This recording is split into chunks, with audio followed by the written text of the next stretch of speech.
Right, setting up our live stream.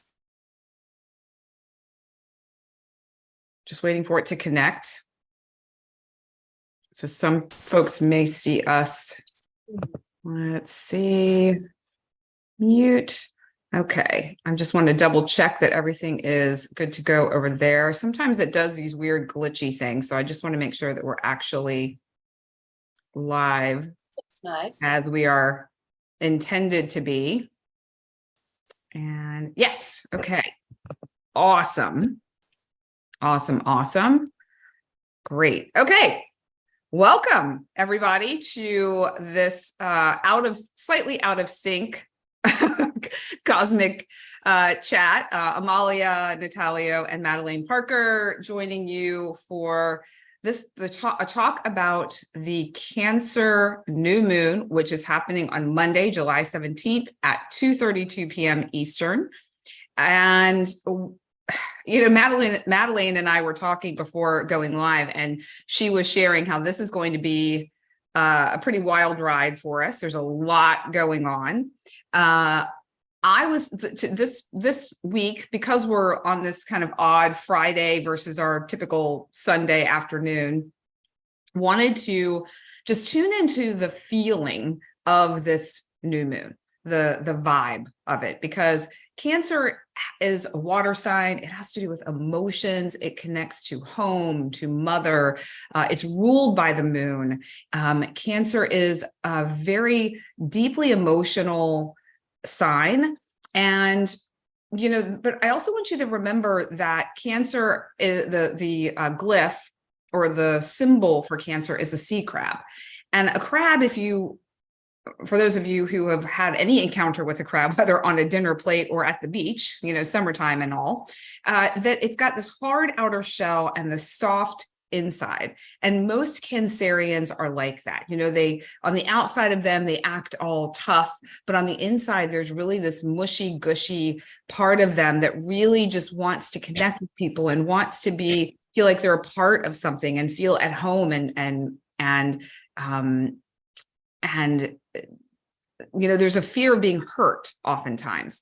So as I was tuning into this Cancer new moon and remembering that we're coming out of this Capricorn full moon, so the full moon in Capricorn, which is the opposing sign to Cancer, happened before the new moon, which is not, I wouldn't say unusual, but it shifts the energy a little bit. It kind of turns it around. And so Capricorn, we were facing the energy out.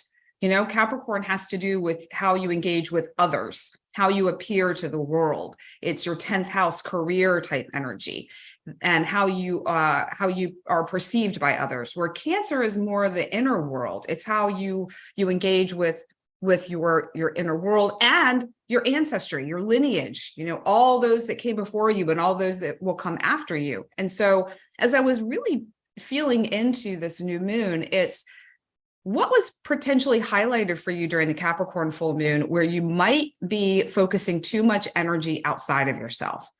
Where can you maybe bring that back in and focus some attention and energy on how you truly feel about some aspect of your life? And Madelaine, I think, will be touching more on exactly what that means and the aspects that might be encouraging us to go there.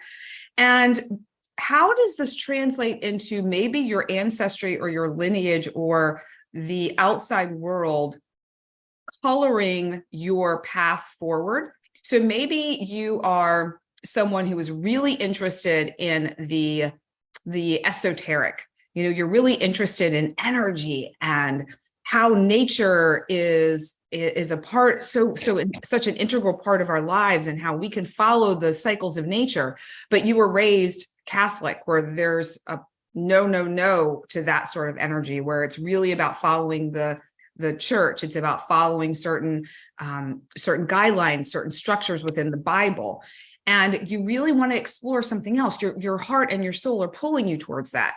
This is just an example of maybe for you to tune into what feels good to you, explore that a little bit, and put to the dogma or the way you have been programmed, or the way society has pushed their beliefs on you, aside just to explore. You may come back around to exactly where you started, but you're giving yourself that opportunity to tune into what you really feel and to what's really important to you. And I would also want to just add one other thing to this for any of the moms out there. Revisit your relationship with your mother, whether she's still here on earth or not. And if you are a mother yourself, look at how you mother your children and how that makes you feel. So the relationship you had with your mother, how did that feel for you to be the receiver of your mother's love or her approval or disapproval, whatever it may be? And then how do you show up for your children? Do you show up with a similar energy as your mom did to you? How did that feel? And how does it feel as you being the mother to your own kids? So just some of the energy that was really strong as I was tuning into this Cancer new moon. And I'm going to let Madelaine roll with all of the multitude of aspects that we have with this Cancer new moon. And so let me set you up, Madelaine, so that you can share and show everybody what's going on in the sky. Pretty interesting, I can tell you, because we've got quite a lot happening at this same moment. So that's the way astrology kind of it works, is that it takes a screenshot of, like, for instance, your birth time, your birth, the minute you're born, that's the screenshot. And then that sets your whole life. So it's kind of like this new moon, it sets a screenshot for the shifts and changes that are occurring, but it'll occur through obviously a period of time. Yeah. So with a new moon, we're looking at brand new initiations, new beginnings in home, family. We're looking to settle. We're looking for our new, and this is going to be soul family, because we've got Pluto opposing it. So like you were saying, there is some sort of a truth that's rattling out right now. That's coming to surface. That's showing a truth, and these truths are going to dictate and determine the new beginnings. And so I felt a lot of energy on that. Did you? Yeah. But truths dictate, what did you use? Truths dictating new beginnings, because I feel like that's where we've been pushed for the past, well, really the whole last 18 months with the Taurus Scorpio eclipse season, because Scorpio is all about those hidden truths, the little secrets, maybe some not so little. So now it's like, okay, let's bring them in and start to live our life from that place of our own individual truth. Okay, I love that. And so Cancer, as you know, is the bottom of the chart. It's our foundation. It's the fourth house. It's the most important, in my opinion, energy, because it's the emotional body. It's your center, and astrology is here to pull us into our center self. Cancer represents the environment within which you can be safe to go into your inner center self. It's security.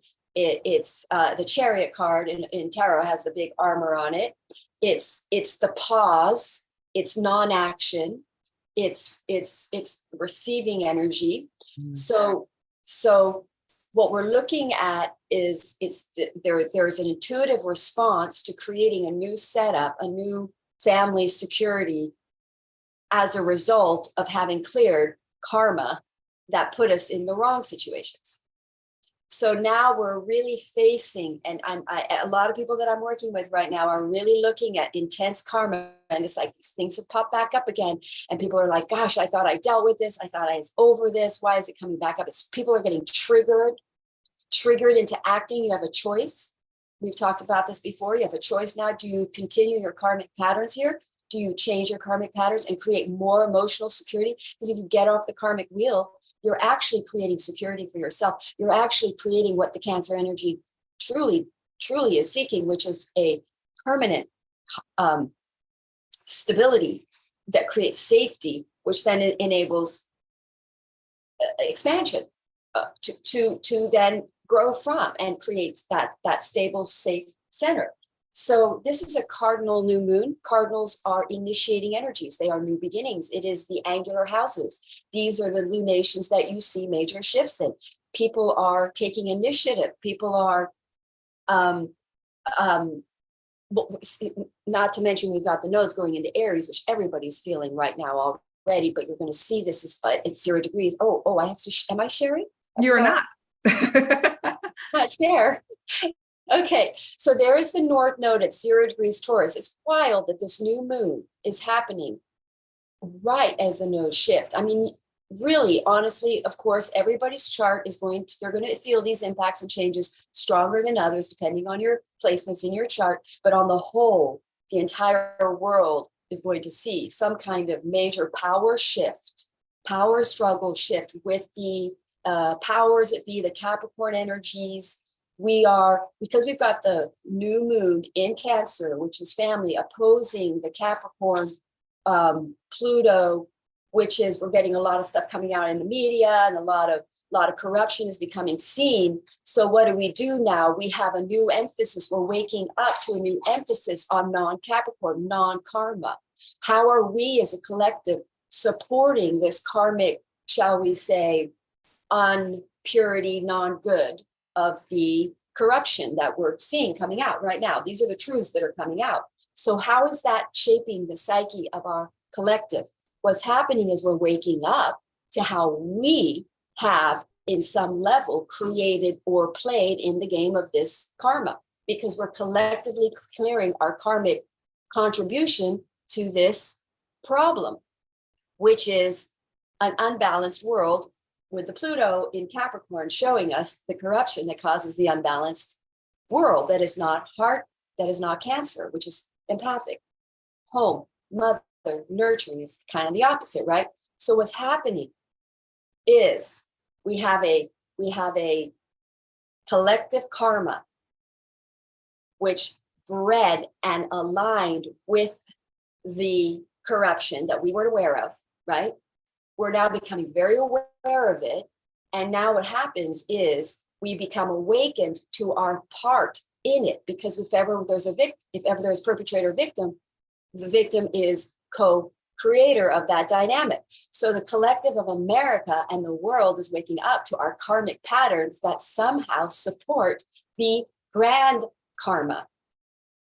And so I love the way you describe that, Madelaine, because I intuit that a number of our viewers are aware of this, and a number of the viewers may have no idea what you're talking about, and this is totally new to them. And I feel like it's such a beautiful, the way you described it was such a beautiful, clear description of the energies that are occurring now. Why?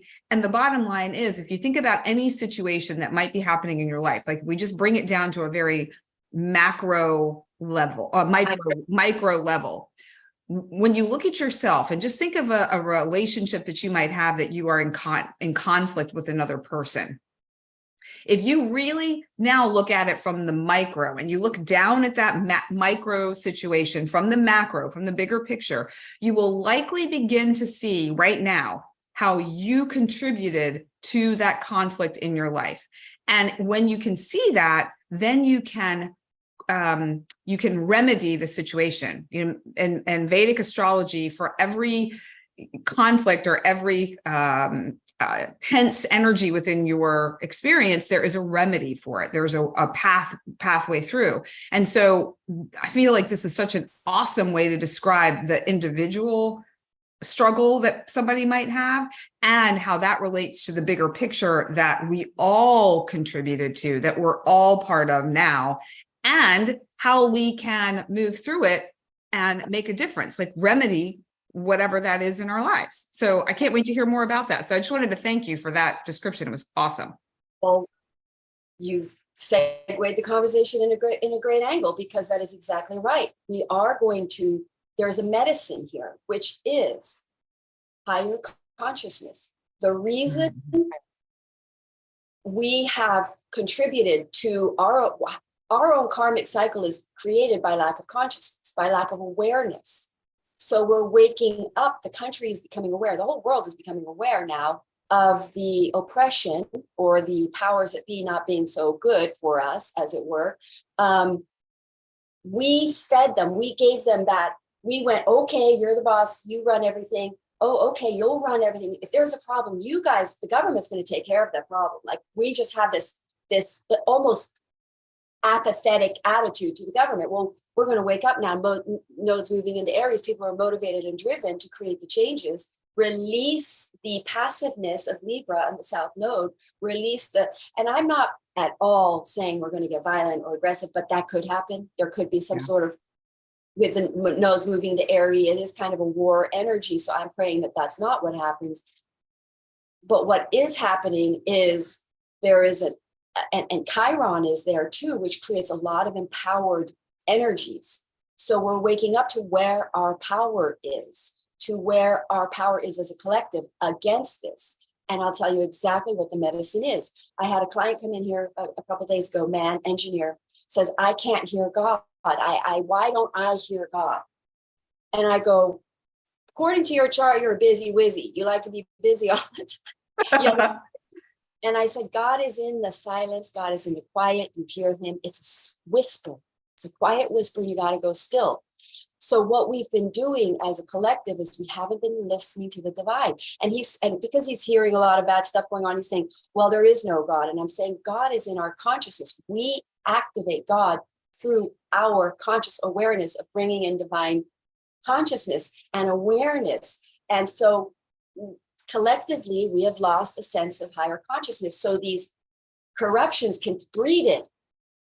So the solution, the medicine, is for us individually to become aware of our own patterns of fear-based actions, control-based, fear-based Capricorn actions, releasing to more heart, intuitive, centered energy where we're in our own center, not trying to relate to a authority in the material, but we have an authority, which is God, our center. You can call it God, or you can call it your center self, because God is in our center self. In fact, astrology, the wheel, is all about defragmenting you. In your personal chart, it shows how you've been fragmented.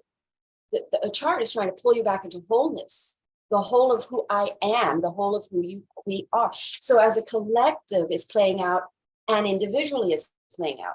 So it may play out in the form of a crisis. We could see some sort of crazy stuff happening. I'm praying not, because the nodes, Pluto is never an easy ride. Pluto is it's squaring the nodes, squaring this new moon. It's going to make some kind of a big shift here. And I'm going to show you. I read the Sabian symbol.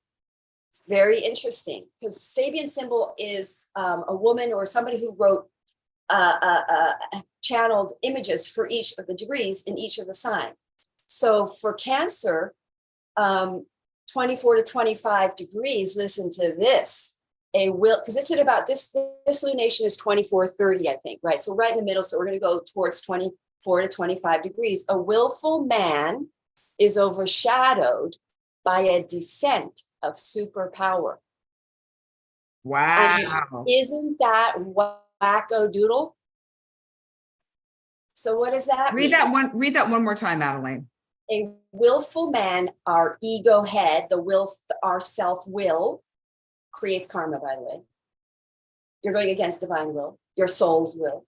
So a willful man is overshadowed. Pluto, which is the power, which is the bigger power over the ego. Pluto rules over the ego. Pluto's a soul. Is overshadowed by a descent of superior power. Interesting.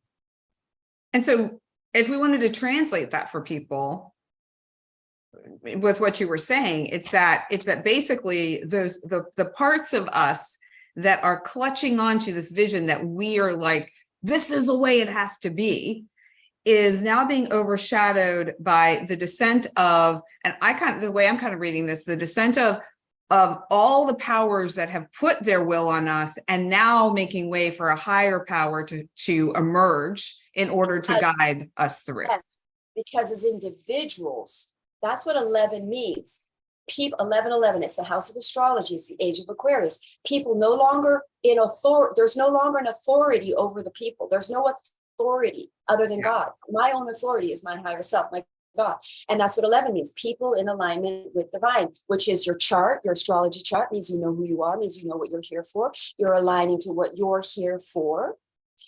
everybody aligning to what they're here for, 11, 11, 11, creates a better world because people are living their purpose, which is what you were designed to do, which is what was going to make the world better. So astrology was oppressed for many, many, many centuries or whatever. So you wouldn't find your center self and you wouldn't know your higher mission, your higher purpose, which would fix this problem. So now, like you were saying, we're having, so the Sabian symbol is saying a willful man, which is our ego, which is what we think is our security, what we think we're supposed to do, who we think we're supposed to be with, blah, blah, blah, rather than the soul wants, rather, this is kind of what you were saying, is going to collapse, boom, to what the soul wants, which is the superior power. And so the corruption that has supported our system is basically decaying and falling to the superior power, which is our soul, which is God. So prepare ye collapse, prepare ye for the final power reverse. We're seeing a flipping of the power. We're going to see. Yeah, we are. That's so cool. So it happens in a peaceful, passive way, because one of the things that's very important about the age of Aquarius, what we're moving into the age of Aquarius, is passivity, because the people become aware of the fact that the fighting was all part of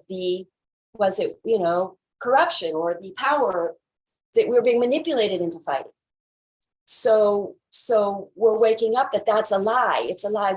It doesn't matter what we all believe or think. We can all believe and think something different. It doesn't matter. What matters is, are we all getting along and co-creating together in peaceful harmony, which is 100% capable and possible with us having different opinions. Oh gosh, absolutely. Yeah. I think it feels to me anyway that that's part of the human experience is to embrace all of the different facets of all of us who are basically the physical representations of one source. That's right. And there's so many different thoughts, beliefs, opinions, experiences that are all interconnected and really come back to the same place. Yes. And we can have different opinions, and Pluto, however, is the universal truth. There is a truth. We can all disagree or agree on a bunch of different things. Whatever your head believes or doesn't believe doesn't really matter, because the truth is the truth, and what's going to happen is going to happen. So we can just process it with divine consciousness, which is what's really seeking to ground here. This is what the shift and change is happening. This happens every 240 years.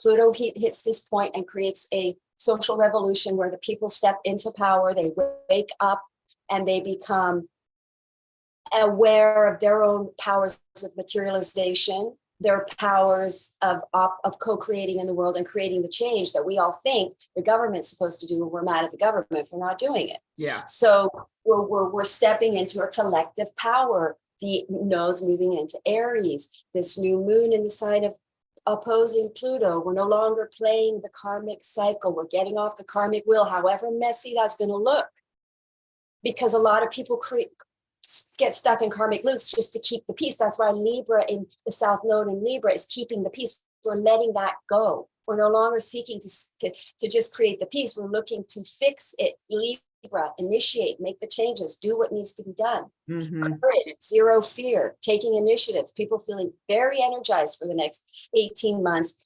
motivated to go and motivated to take these new initiations. By the way, we're going to see the results of this new moon in the next year. It's going to be a big focus for the entire 6 months to a year. We're going to see this new beginning, and there's a focus, energetic, because it's going to be squaring the Aries energy. So the nodes are going to come in and square whatever Cancer placements anybody has, but also basically what it's doing is the nodes going into Aries, squaring the Cancer house, is going to make initiative to change. It gives, whenever we have a Mars square, there's a lot of action, a lot of movement, a lot of initiative. Aries is Mars, right?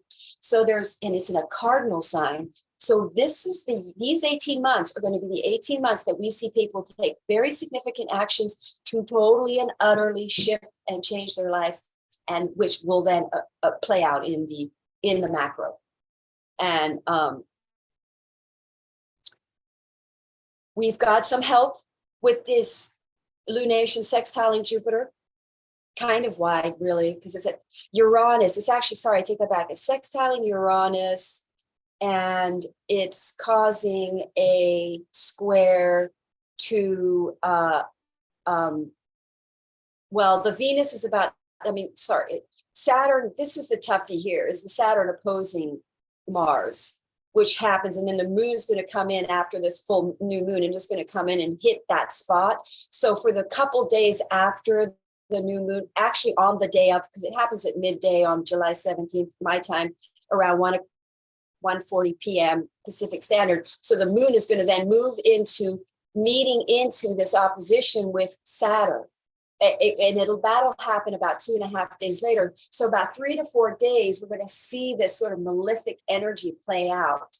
And what happens when that's happening in our lives is it's the secrets are coming out. So there's going to be reactions to it. There's going to be potentially rebellious action against the authorities with the Mars opposing Saturn. Mars is in Virgo, which is actually a really nice energy for Mars. Mars likes to be in an earth sign. It likes the attraction.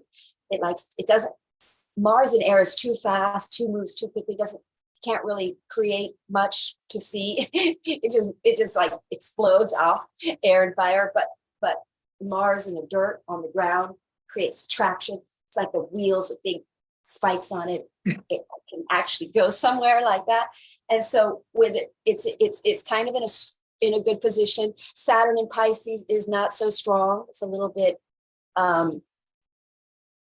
watery and slightly more empathic and a little more, shall we say, insecure. So we've got some sort of potential rebellious energies, and it's sextiling Uranus, which is liberation, which is freedom. In fact, you know what's really interesting? What could really happen here on this new moon is information, truths that come out that really liberate us in a very powerful way, the collective. We almost feel free. On some level, we feel like, wow, like maybe some sort of big rule that's been oppressed on us suddenly is a lie, and now we're all suddenly really free. I mean, there's a really good aspect there to have these nodes sextiling Uranus, because, the new moon sextiling Uranus, because there's this information coming in, truths, exposing, liberating us, empowering us, Aries, North Node, we feel very empowered, and initiating these changes that are really in the right places, because the Cancer changes are the most important, most grounded changes to make that are most stabilizing. And in tarot, when I do reads, I always get the cards always point to the emotional section of my reading, because it is the emotional world that is the most influencing of your life. And people don't know it. People think they're just running around their lives, living, they're making choices, working. They don't know underneath they've got emotional stuff going on that's going. But in tarot, when you throw the cards out, you can see what's going on underneath. That's Pluto. What's going on underneath, the emotional instability, the emotional, shall we say, truth that we're hiding or not listening to in ourselves. So in these Pluto, that truth is coming out, and we find the true poem. The one thing I find with the clients that I work with and myself too, Madelaine, is the emotions are often overshadowed by the mind, by the thought energy. So the cards, like you were talking about, same with me when working with clients, the cards, or when I look at their charts, whether it's astrology, soul contract, human design, gene keys in particular, it looks at the underlying energy, which is often, like you said, emotional, that's coming into play for people, that really is a driving force. But I think where it gets tricky is, are they truly your emotions, or are they emotions that you have inherited from your family, from your lineage? Yeah, I think it might be both, because here's what I find. I find people don't even know what they're feeling. They don't even know what the emotion is. And then when I plug it in on the card, they go, that's exactly how I'm feeling. And we just lose connection. It's the truth, the emotions. But what happens is how we process, what kind of a mind do we put on the emotion? Because the mind is what creates a problem from the emotion or stabilizes. So that's why the tarot wants you to process your emotions the right way, which is, yes, you're feeling hurt or sad or alone or whatever your emotional world is. And this is, you're supposed to be in this place right now so that you learn more about your soul. You're supposed to be alone right now so that you connect more with God and yourself. So there's a logical discussion going on between the two forces, head and heart. But the most important thing, the reason tarot zooms in on the emotional center so much is because that's your true attractor. That's the true, what's emotional life has a absolutely impact, and you may not even be aware of it, but that's your attraction energy, your subconscious. So we're always aligning subconscious with conscious so that we can be whole. And that's what lunations do. These are these moments in the planets come together to make you connected and connect to the inner self, the inner whole self, create a wholeness. And then, especially when we have, if you look at astrology, you have Pisces in the 12th house, Aries in the first. The cycle goes around and around always. Always we're going from a cardinal energy where we initiate, we take the full journey, and we've learned, and we find we've learned a lesson. So we go to Pisces, and we then have an emotional, we take a reckoning, we go into, what do you call it? Integrating. It's an internal, we integrate. Then we start the Aries cycle brand new. So we're starting this new Aries North Node, a whole new cycle, 18 months at the same time. It's honestly, we're taking a new approach, a new cycle with a new knowledge that is higher consciousness, that is no longer supporting karma in our life or outside our world. And we're raising a consciousness that is pulling us collectively out of that mire, that muck that we've been in, that we haven't even known, So we're individually and collectively clearing karma right now, big time. And it can look like a mess. Really. Well, shall we jump in and let's see what's going on for everybody? Yeah. Okay. I feel like that was a really great foundation for the readings for each one of the 12 signs, so that people have an understanding about all these different things that are happening besides the energy of a new moon, which is planting seeds, intention, new beginnings, fresh starts. All of that is all true. And there's all these other things happening as well that are going to be pushing on us and influencing the sort of intentions and new beginnings and fresh starts that we start. Yeah. And these new beginnings, the reason this is happening now, and Mars is going to oppose Saturn, is these new beginnings need to be laid on very solid foundations, which is a truth. Yeah. Okay. Yeah. All right. So Aries, you guys are going to be really, really charged up. You're going to have the nodes in your first house. You're going to take major new initiations. You're going to be fired up, ready to do something. You're going to be bold. You're going to be excited. It's great. It's good. You've got confidence. You believe in yourself. Sun in Aries is exalted. So if you have a Sun Aries, wow. Next 18 months, you're going to be a rock star. You've got the wind at your back. You're going to be letting go. Aries, here's a problem with Aries. Aries can be a little selfish and forget about their relationships, or they can be, shall we say, so unconscious of their relationships in a way. They're just focused on their thing. But the South Node in Libra, I mean, they're not going to let relationships hold them back. They're probably going to end. A lot of Aries will end karmic relationships if they're in them. And working relationships, relationships that they were being people pleasers, that they were just trying to sort of be nice and just create. And now it's almost like they don't have time for that. We've got to get going on something. And I only really want people in and around Aries that are going to be on board and are not going to slow them down. They don't have to people please or make happy or just hold on to out of karmic based issues, All right.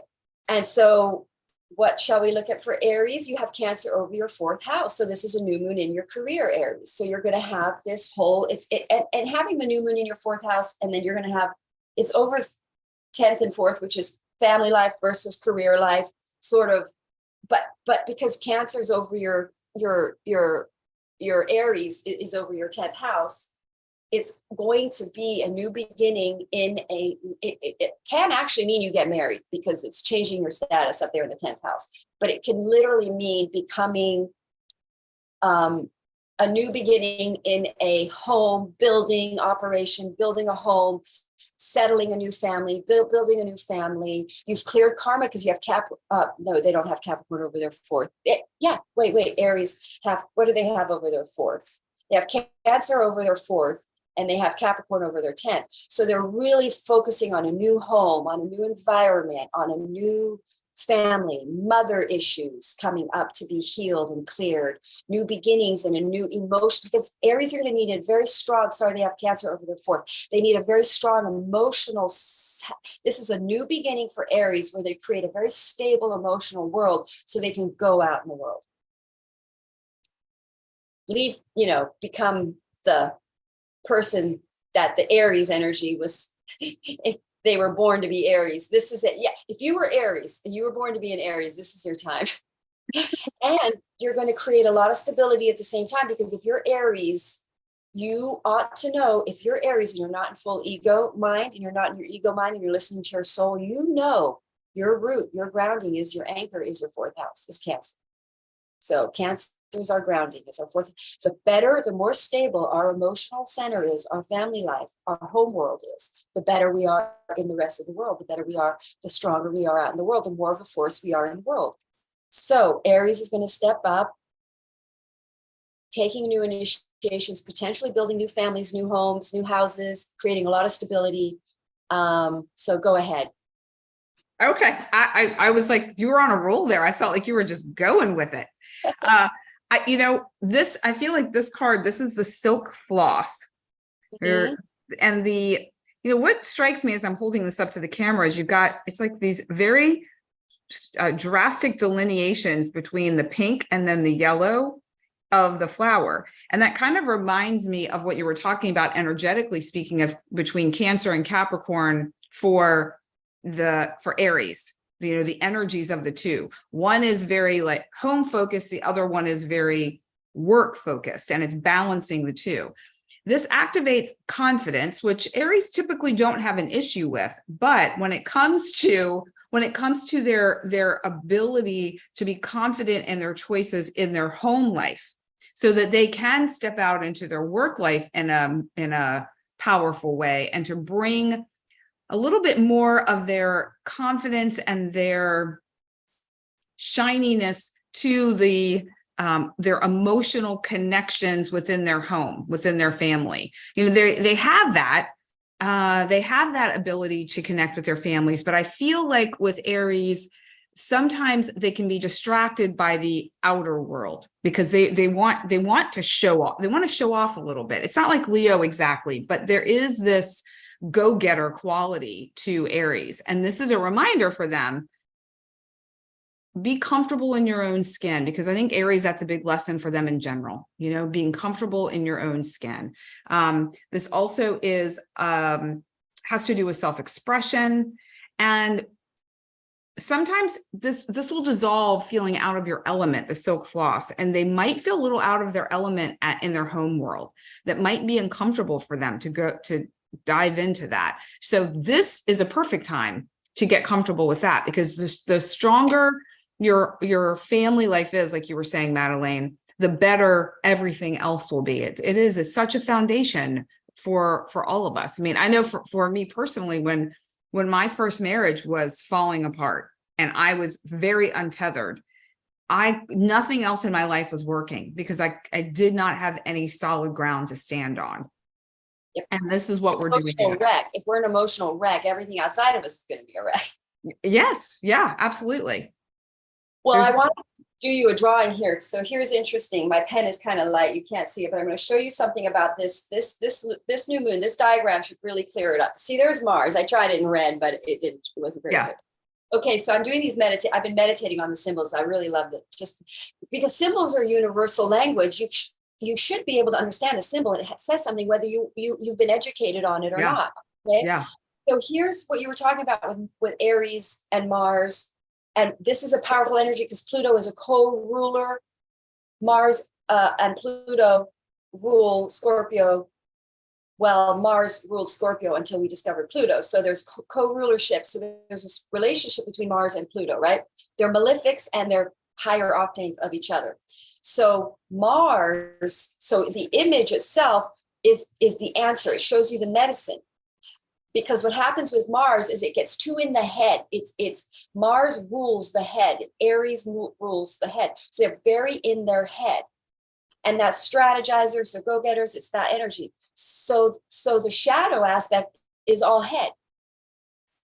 In here is your center, work from the center. You act from the center. You take aligned masculine energy, which means I'm intuitively aligned. I'm acting from my center, not my head.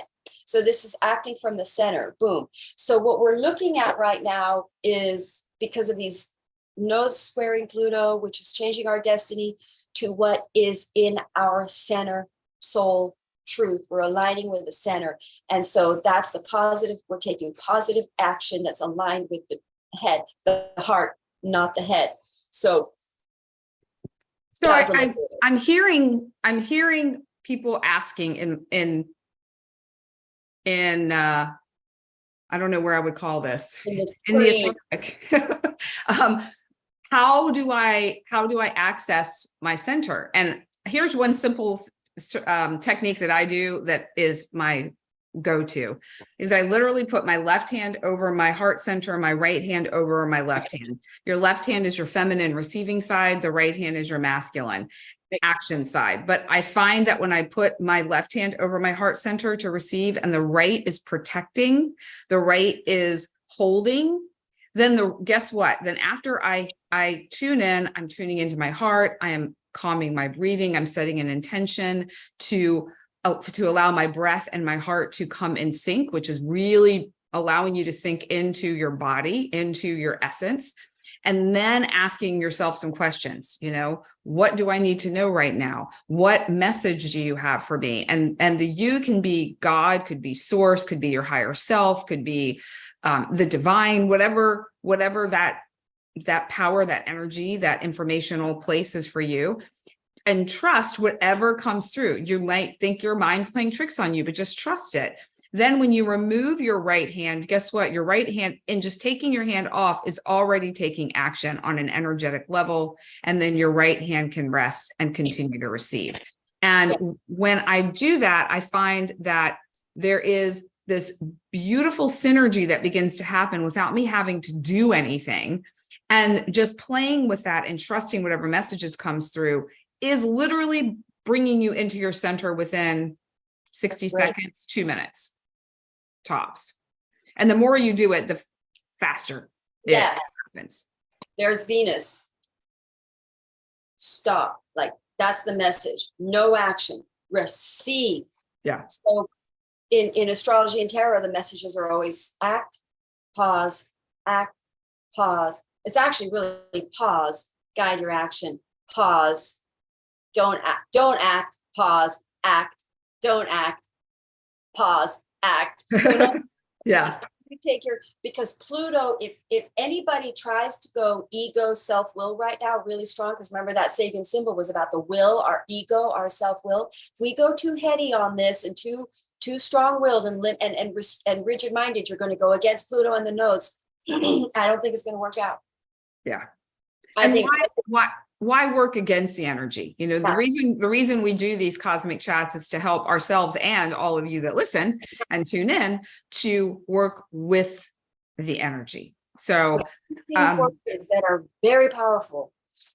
Yes. You can't see wind unless it moves the water in the trees, and it is powerful enough to wipe things way out of them. They can blow things off the planet, the wind. Yes. Oh yeah, absolutely. All right. Taurus. Yeah, let's see. Okay, you have Cancer in your 3rd house, Capricorn 9th. So new moon in a business. You could develop a website. You could be developing a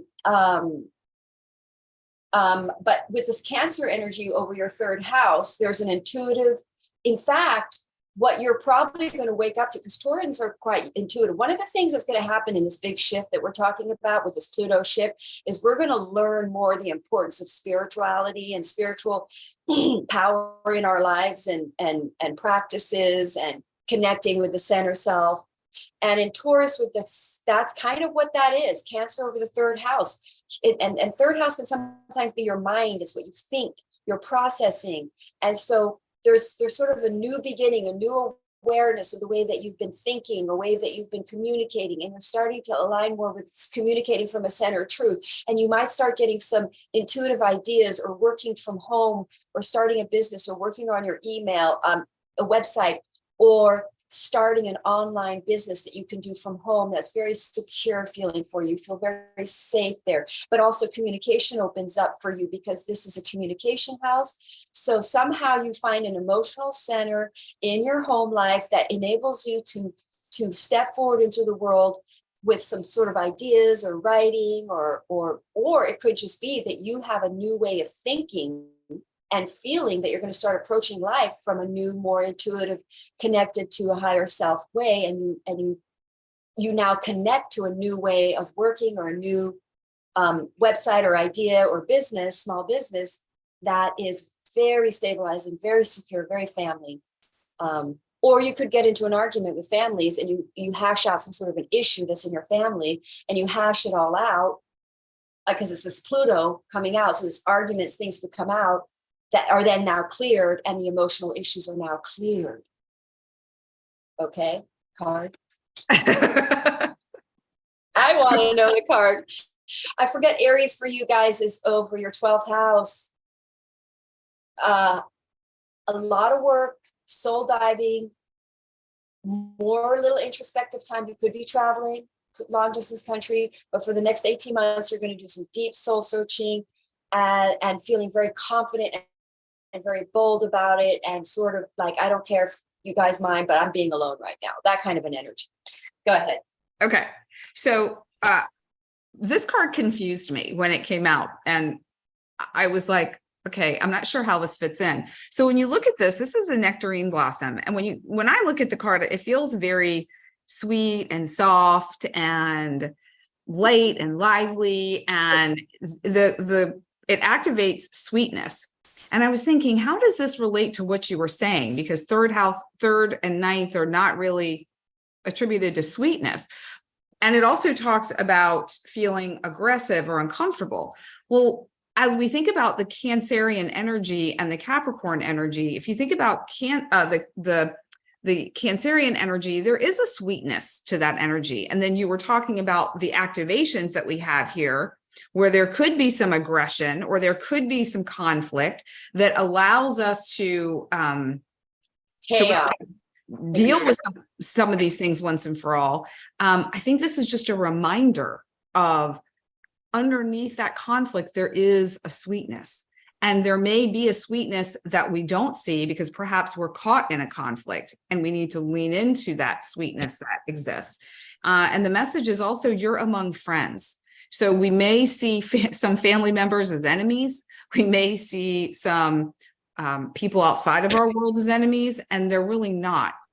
We're all playing a specific role for specific lessons and experiences. And if we tune into and look at the energy of this really sweet flower, breathe. Yes. Finding our path through. I'm sort of making a connection from the message to your flower, actually. Yeah, because a lot of Taurus having Cancer over your third house, it's possible they have family conflicts, communications, arguing. And so I think what you're saying with that is there's almost a healing of that, or maybe there's been conflict in communication, or communication problems that create miscommunications, or Taurans are maybe not the most, because Taurus tends to be grounded and not as mercurial, so they're not necessarily the best at communicating. I'm not saying it's bad, but they tend to struggle a little bit with it. If you have Mercury Taurus, they tend to be a little bit not. Suddenly I can't talk. Well, they're also a bit stubborn. Yeah. So Exactly. Yeah. So these stubborn issues that created conflicts in their family, they're now going to sort of soften out of. They might come apologize.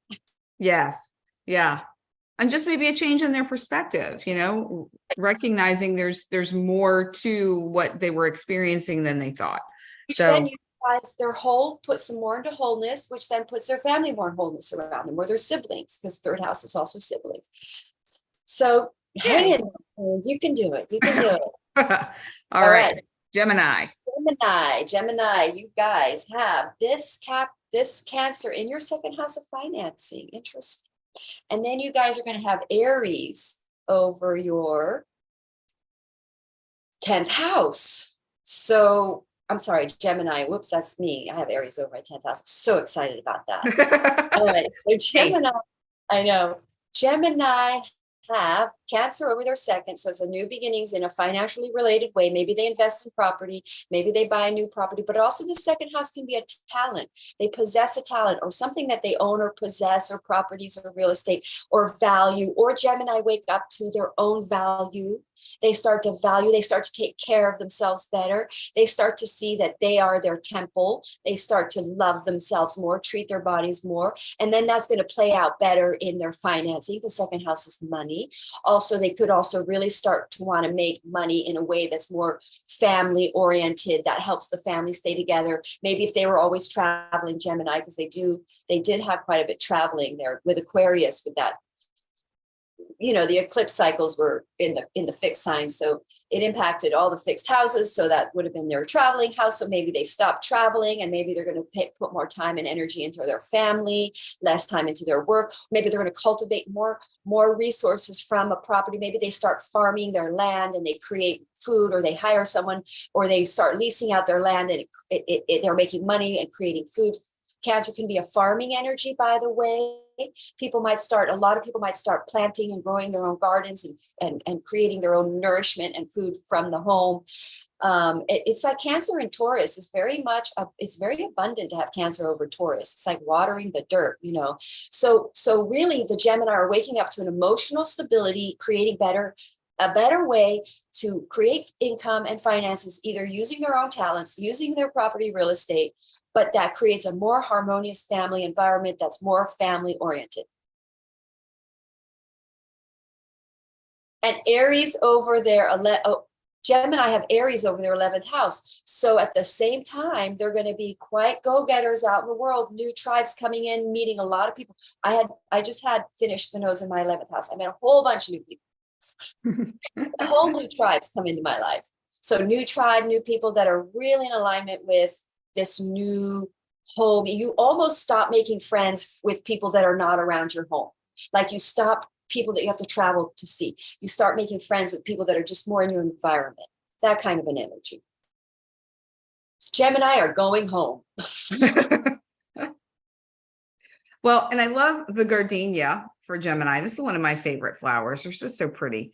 And this is the energy of embracing all aspects of yourself as beautiful, transforming your weaknesses into strengths.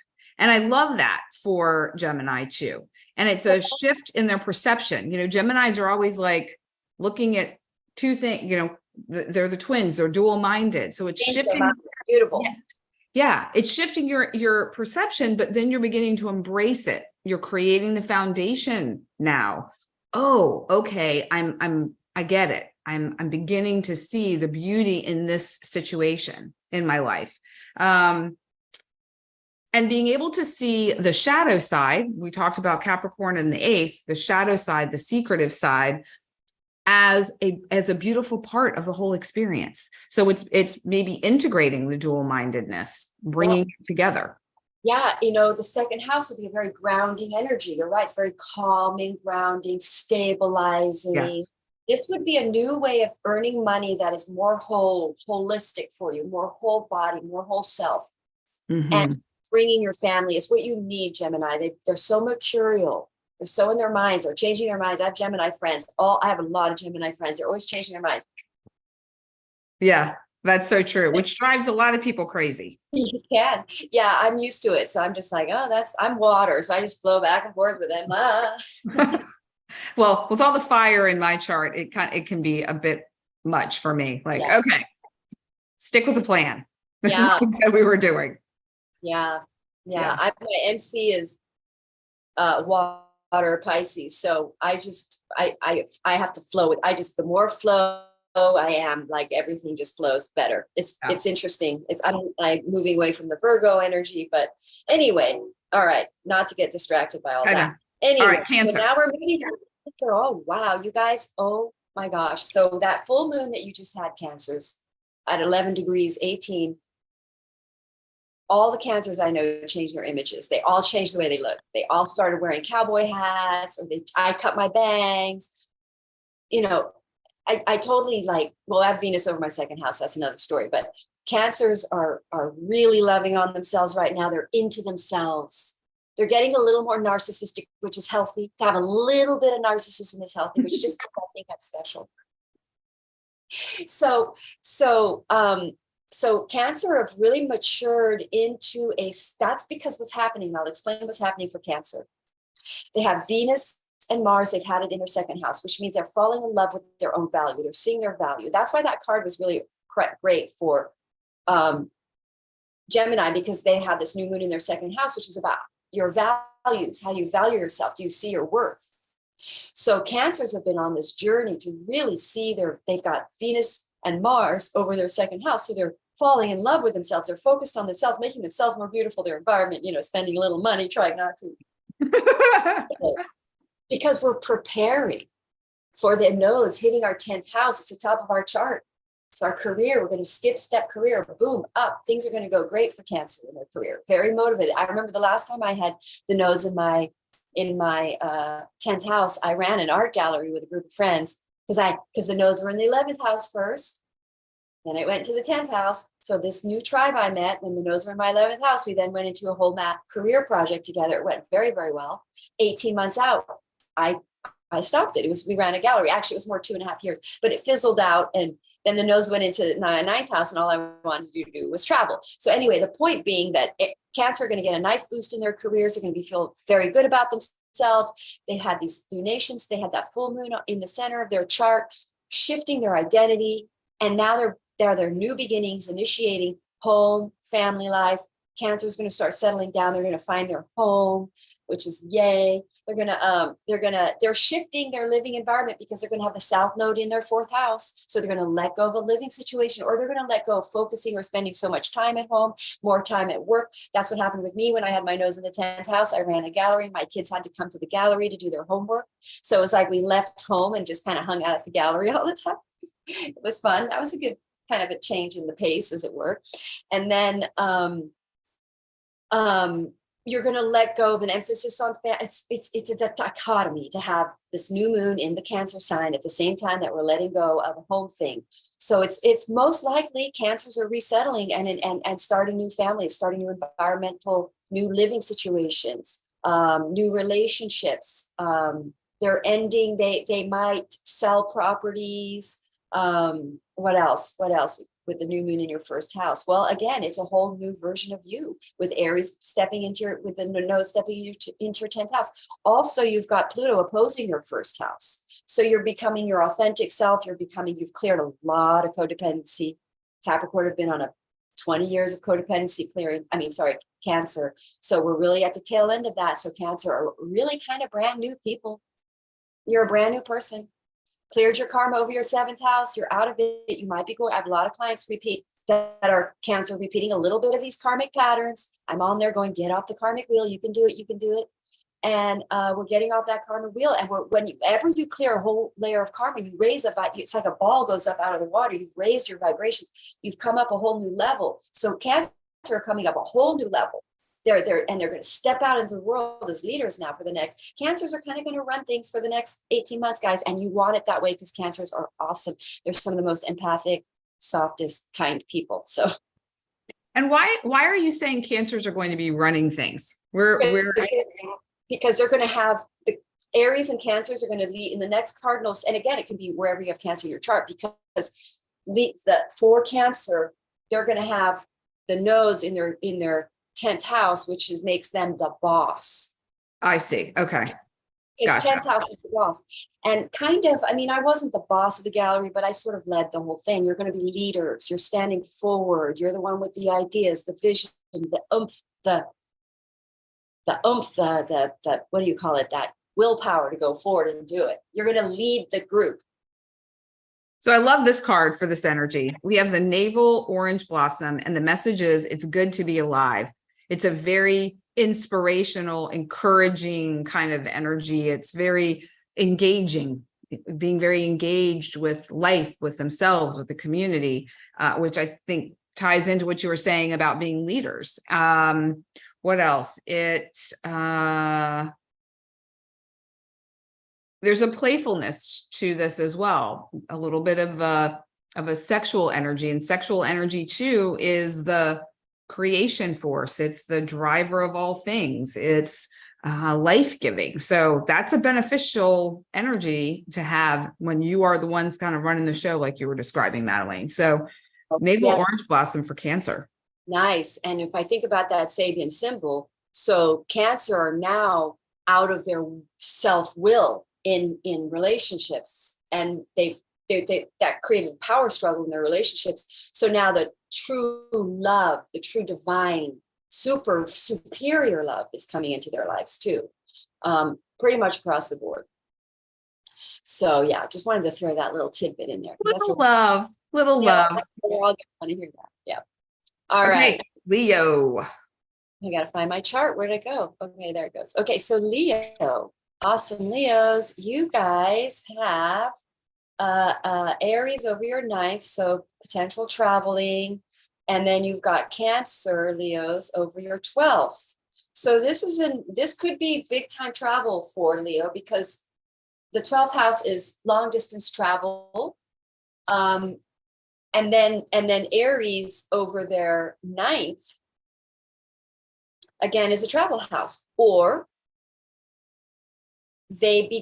Leo become very, very passionate, very excited, very inspired about a new spirituality, about a new religion, about learning more about it, about wanting to understand they're going to want to explore. They're going to want to know what they don't know. They're going to want to look where they haven't seen, and they're going to want to, and because it's in the 12th house, they're going to go deep into their own soul. This is almost the most powerful sign right now, where that message we've been talking about being in the center. They're probably going to connect with their center soul really strong in this new moon, and really release some serious karma. Some real karmic release is going to happen for Leo. They're going to be very, very, I want to say aggressive, but that sounds a bit heavy, but I think that's a fair way to look at it. But I do think Leo are going to be massively karmically dumping some energies that they see very clearly by this very connected new moon. And they're going to make a new fresh start, and they're going to just like end a bad habit, see the spiritual cause for something, seeing and a spiritual reason for their karma. Because when I quit playing with my hair, and I did it it was a Gemini new moon. You could quit something very, very, this new moon will help you see. So what happened was I saw what was making me play with my hair. Well, first of all, I had a really bad shampoo, and I changed my shampoo, and that really helped. But the other one was that I wasn't grounded. So I made a spiritual connection to grounding. So now I always ground. I make extra time to ground. I'm really making that connection. So there's some sort of a spiritual connection you make to what is causing you a pattern that you've wanted to change. So for Leo, I guess that's the message. 9th house, nodes in the 9th house for you guys. A lot of focus on traveling, expanding your minds, breaking out of limited thinking. Your minds are going to be blown. When I had the nodes in my 9th house is when I really did, because I was doing the gallery before that. Then it went to my 9th house. I had a total, utter spiritual awakening. Unbelievable. And by the way, when the nodes left, the South node left my force, I got divorced. That marriage ended. So letting go of relationships is a big theme for Cancer. Letting go of attachments, codependence, all of that. Go ahead. Well, being a Leo sun myself, I can relate to this in the way you were describing, and in conjunction with that, this 12th house to me is this introspection. It's really going deep, within. And the introspection is leading to something new, something different. And that can be challenging, but yet there's a hopefulness to it at the same time. And the strawberry blossom, the message for the strawberry blossom is expect the best.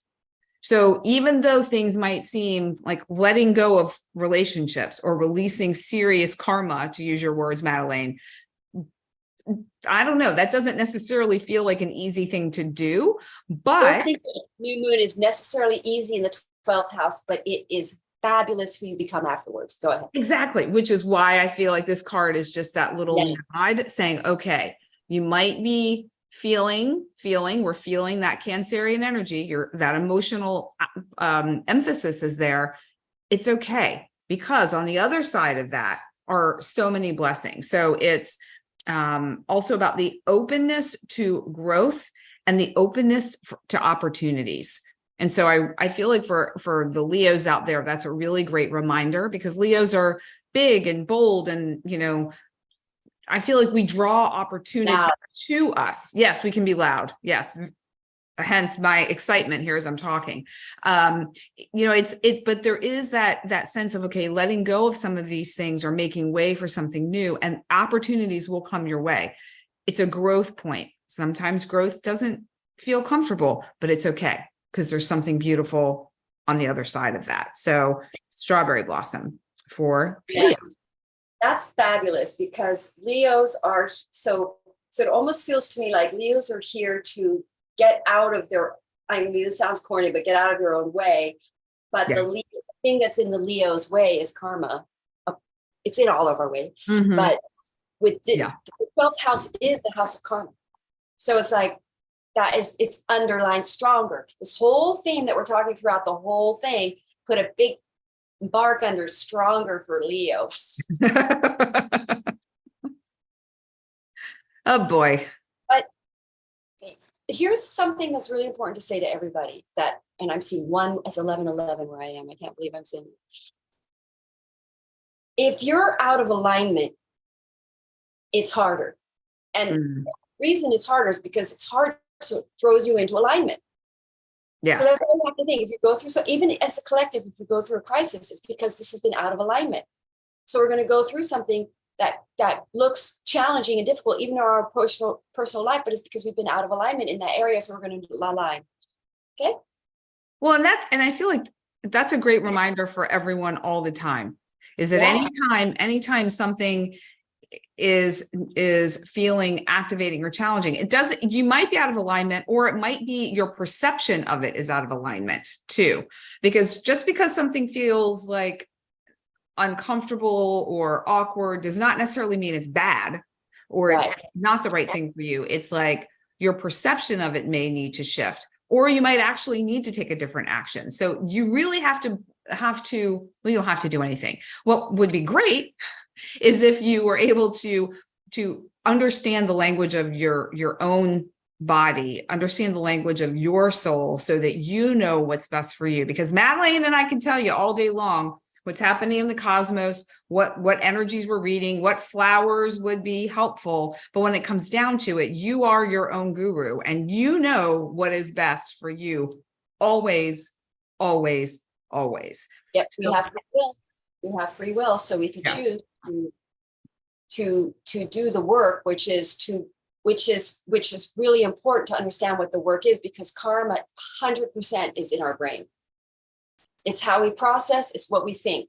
So all astrology was trying to do is to shift the way you're processing what's happening, so that you don't process it from a negative, fearful, doomsday perspective. That you see that we're making changes, we're growing, things are recycling, and that's how it looks.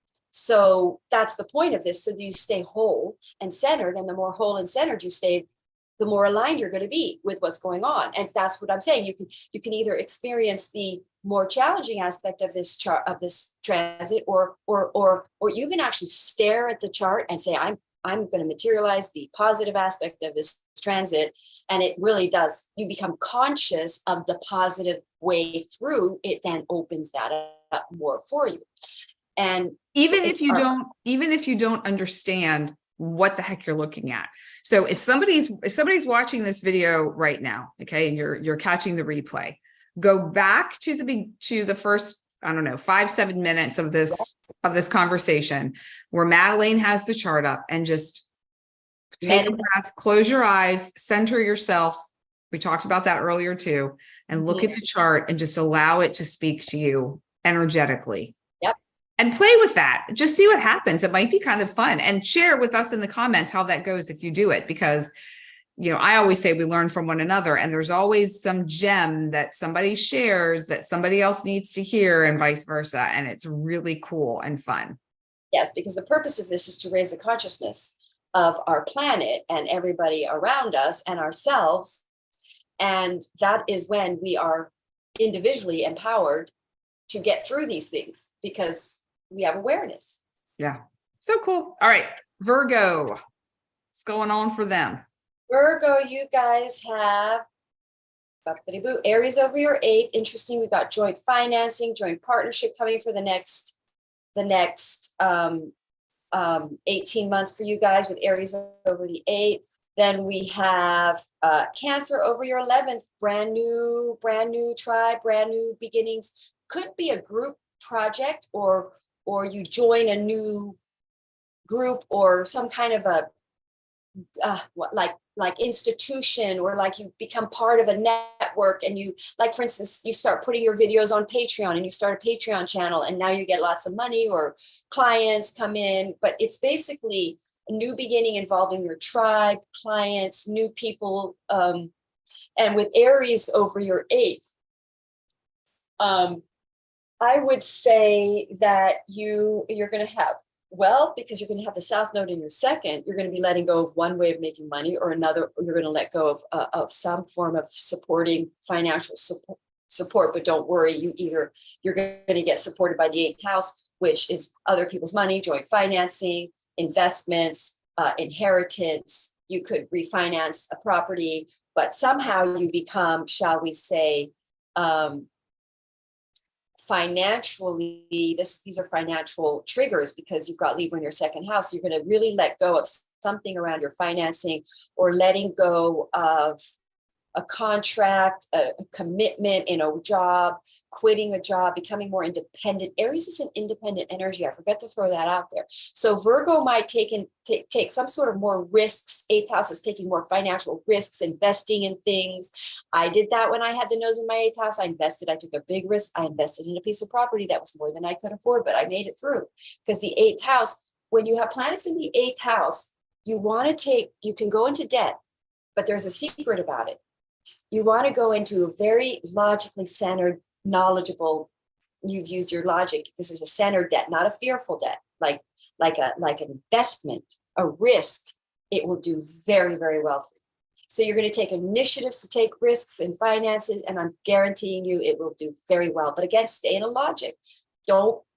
Jupiter is sextiling this, I keep forgetting, Uranus, which is creating liberating opportunities for us all.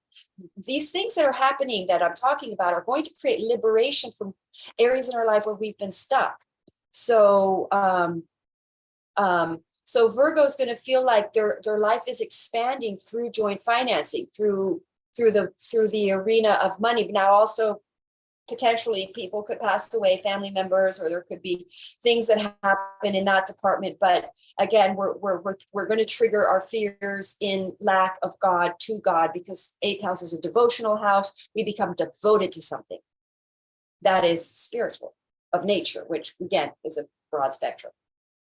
Go ahead. Oh, night blooming Sirius for Virgo. And I love the message, excuse me, as it relates to what you were sharing, Madelaine, and it activates fearlessness. And the message is take the leap. And so it is taking a calculated risk, because it will pan out for you. Like, it will work out for you, but it's staying in that place of not being fearful. Just deep breath, go. It also dissolves any subconscious limitations that may hold you back. And what I connected this to was 11th house, ruled by Uranus, Uranus is the great awakener. It's the remover of these obstacles that we perceive are there for us. And it totally keys into what the energy of the 11th house for Virgo is saying. Take the leap. Take the risk. Wild that card came up. Yeah. I mean, this one was definitely clearer than some of the other ones were a little more an indirect connection, but this one feels like a big exclamation point for Virgos. So, you know, Green Virgo color, green color. Yeah. I thought, I'm like, wow. But also that's so interesting because honestly, I really do think that for the next 18 months, if you're Virgo rising, really investigate ways to invest your money. Seek out ways to catapult your financing. Take a little bit of money and expand it to a lot of money, and you're going to be. It's really great time for Virgo for that, I think. So yeah, exciting. Yeah. Okay, now we're moving on to Libra. Oh, you guys have the South Node in your first house, so you guys are going to be letting go of relationships that. You're ending contracts, any kind of a contract that you may have made from a karmic state of mind, which would have meant from a perception of false sense of security, because Cancer is all about security and stability and safety. So Libra are very capable of, they always seek connection. They always want a connection with someone. They never want to be alone. They can never be single. Libras are the most impossible people. They can never be single, right? So Libras are going to be letting go of that. They're going to be, I'm going to let go of all the lie relationships, lie contracts that I did because I was seeking not myself. I was seeking myself through relationship. I'm relationship aligned. Libras are the most relationship aligned people.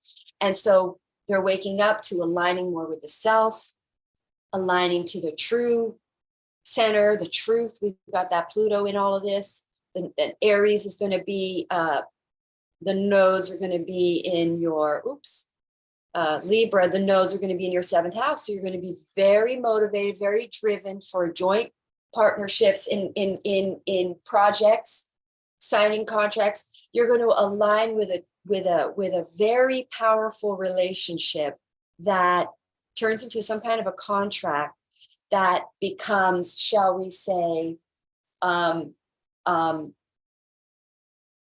it's connected to your destiny in a very powerful way. So even if it's not romance, it's the nodes are squaring. See, let me get that chart up. Let me look at what Pluto is doing to this picture. I got to look at the chart sometimes to get the message. Where did it go? I got to find it.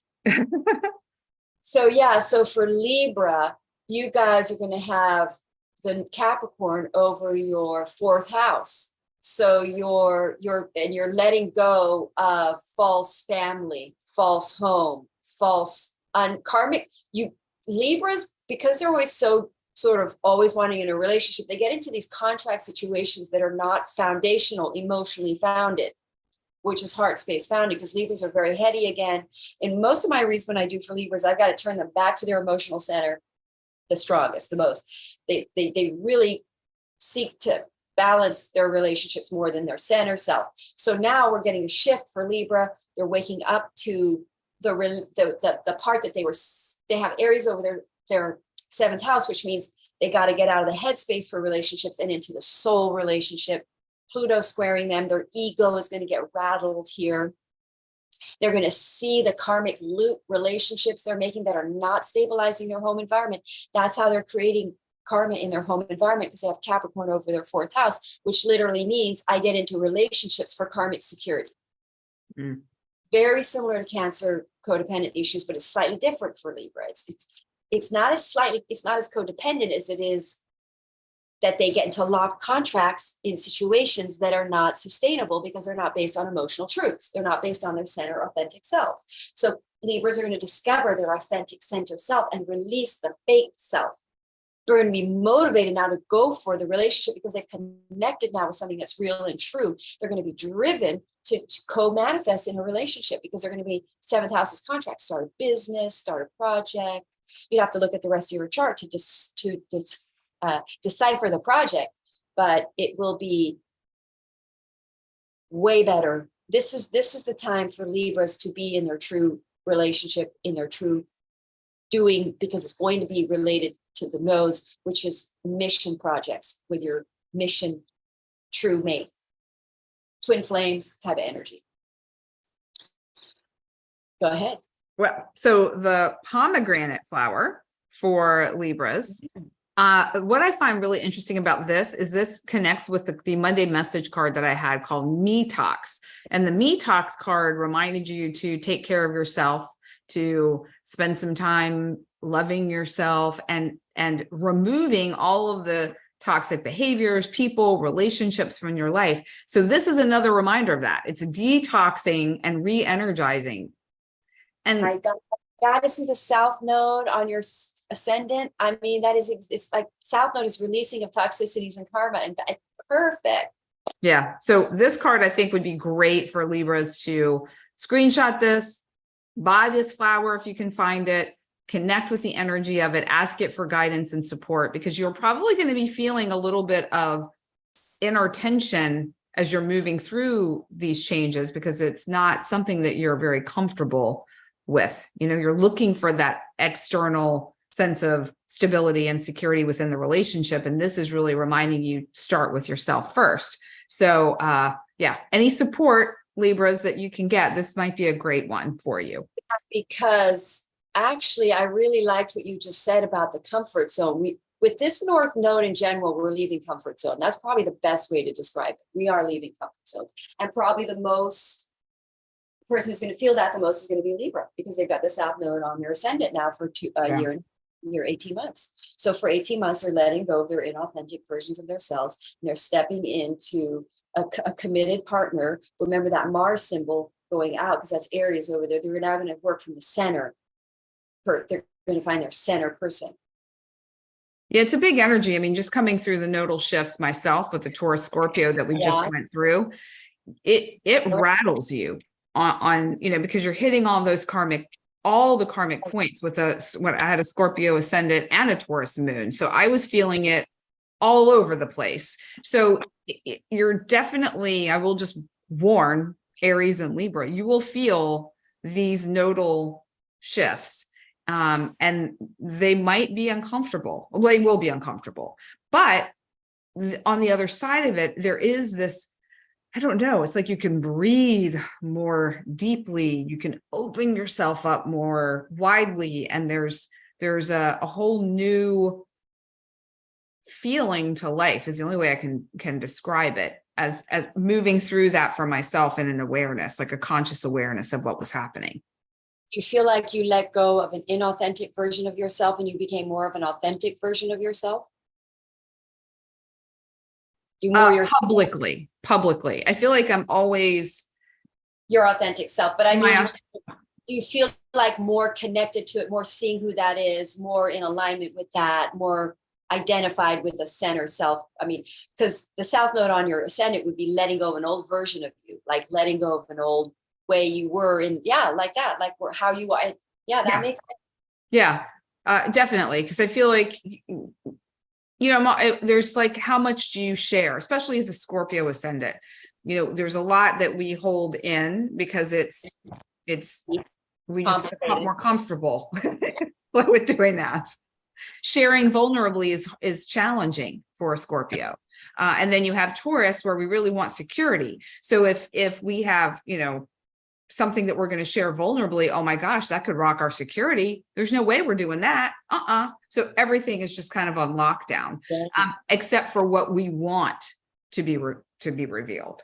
And so that I had a shift in, okay, opening up a little bit more, exposing more in order to have the connections that will bring the security and stability. But I didn't see it that way or experience it that way before. So, you know, Aries and Libra may be the same thing. It's like the more you tune into yourself, the less dependent you are on relationships, the more you're able to open up to a relationship that's actually aligned with yourself, because you're operating from yourself versus based on what you want out of a relationship. So there's always the beauty in it for everyone, but particularly if you have these activated in your chart. So, and actually speaking of Scorpio, I think Scorpio is up next.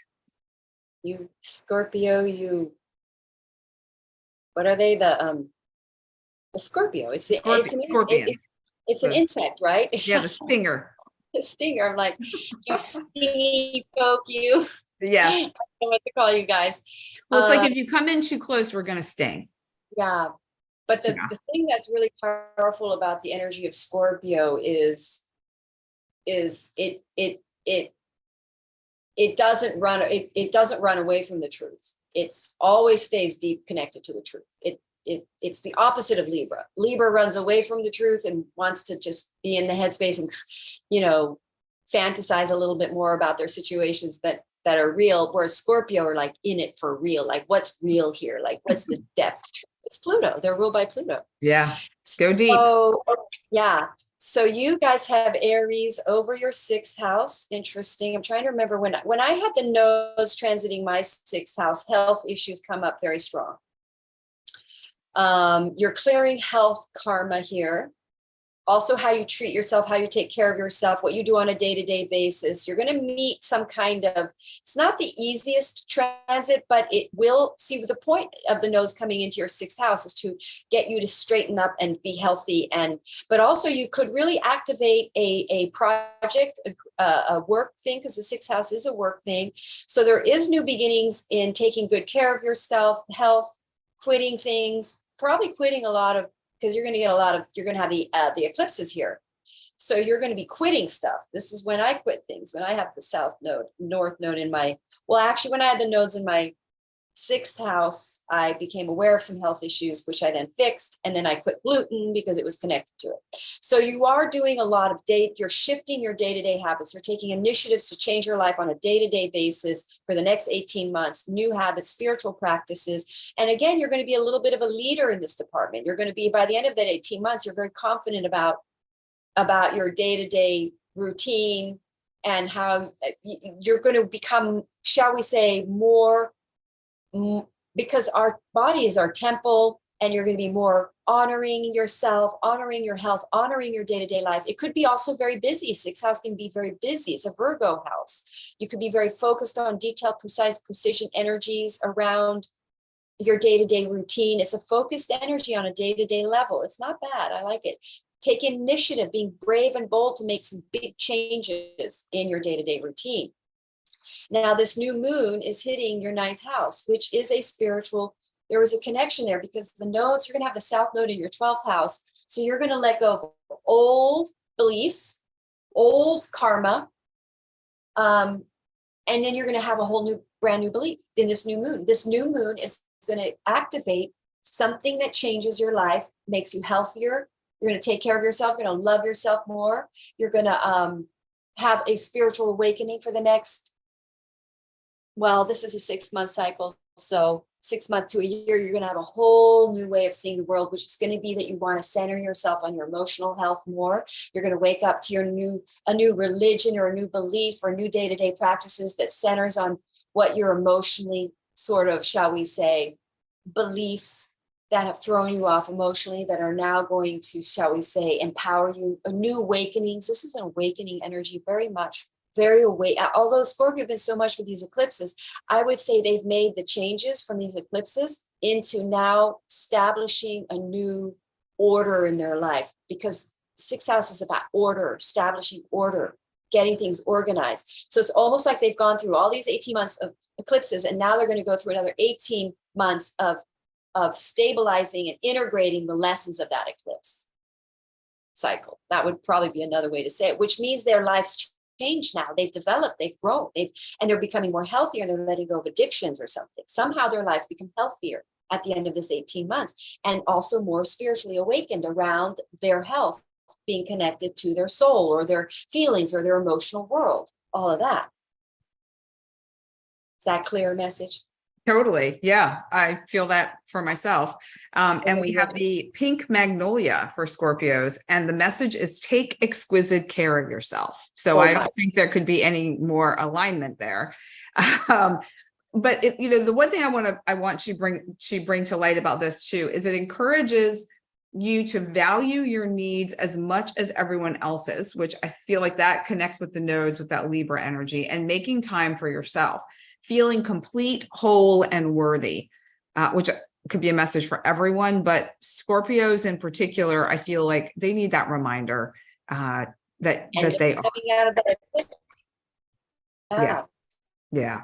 So pink magnolia for you Scorpios. I really love how the cards sort of wrap the message up and gives it like a, now it's rounding out of the message. Beautiful. Yeah. Sagittarius. I know. I can't wait to hear about this for you, Madelaine. Yeah. So you guys have Aries over your 5th. Ooh, so very powerful time for creative projects. I know a lot of Sagittarians that are getting their teeth very, very into creative things, creative projects. So this Aries in the nodes in your, that's probably when I had my kids. Actually, if I was to go back, I bet I have my kids. I should find out what their nodes are. But I have Aries in my first house. Their nodes would have been in Aries. But anyway, so basically you're taking a lot of initiative. You could have more children, creative projects, relationship, very much powerful relationship house.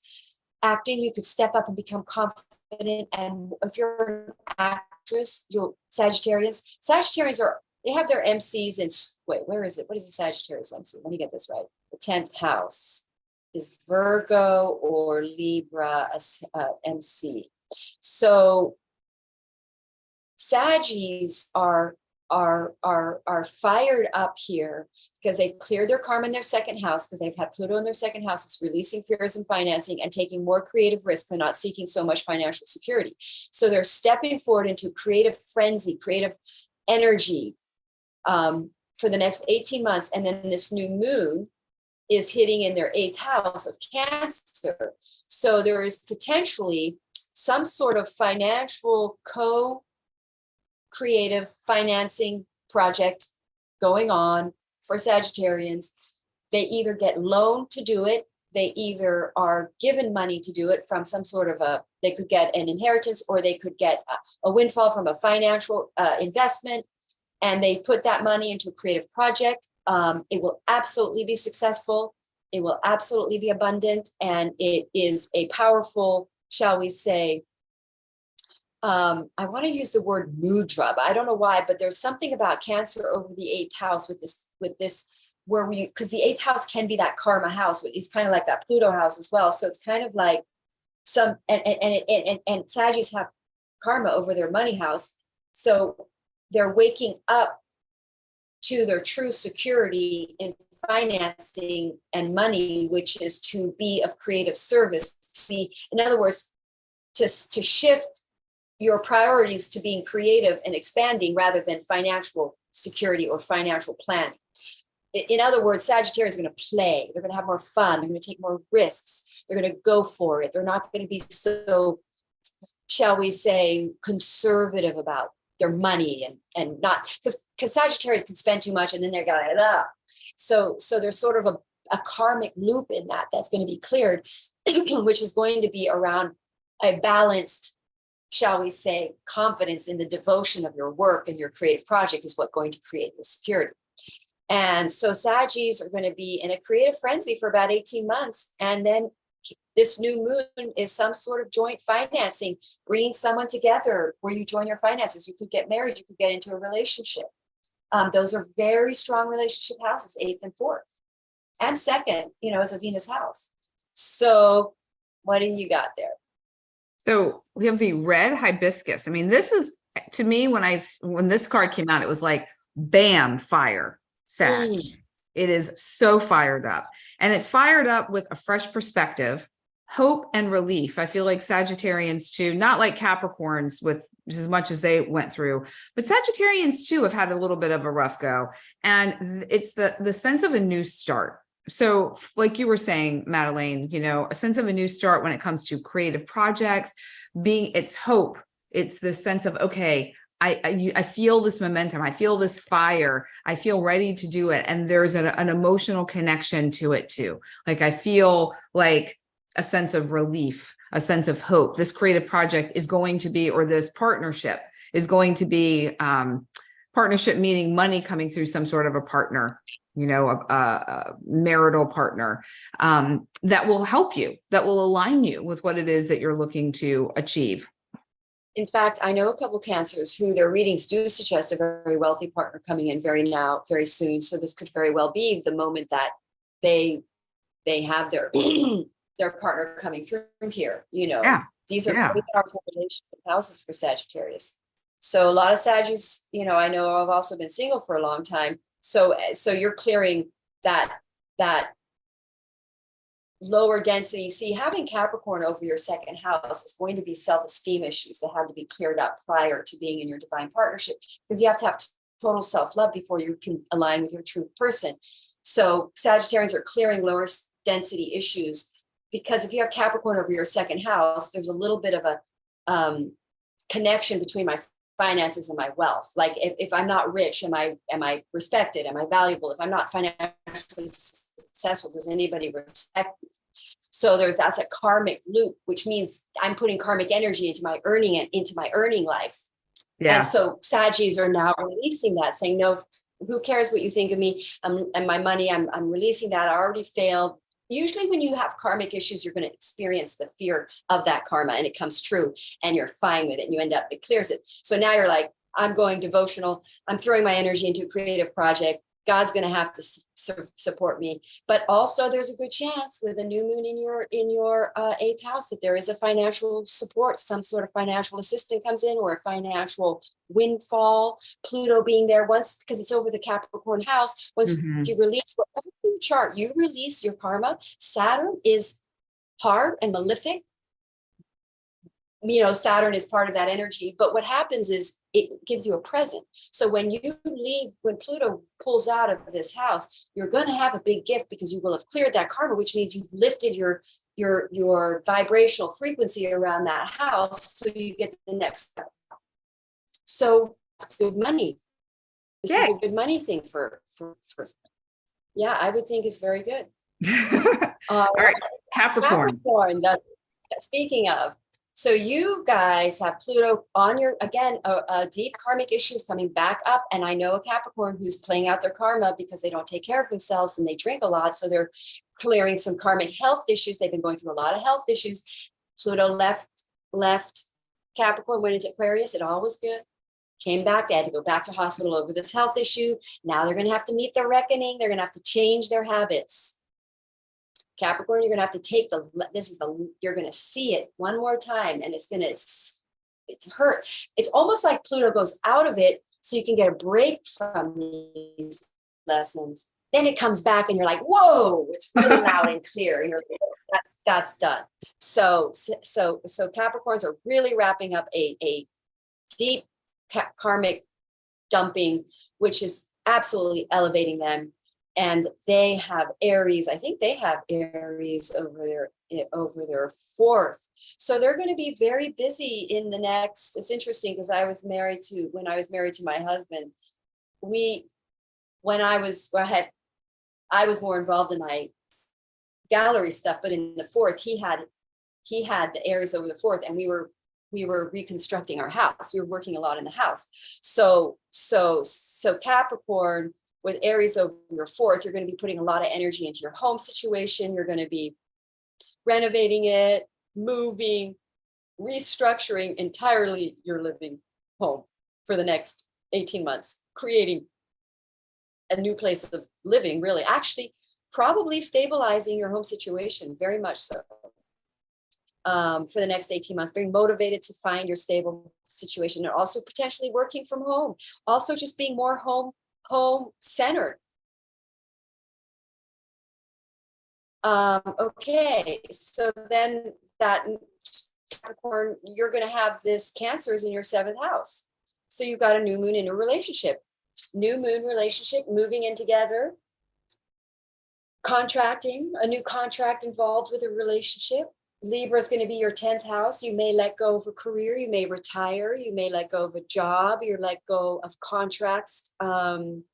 Most likely letting go of careers that are not aligned with your soul, that are not, and that are not, in fact, you may just start working at home. You may let go of career altogether and be like, just invest in property instead and work at home and not have a career. I know people who do that. They don't have a job. They just invest in property and they don't have to work.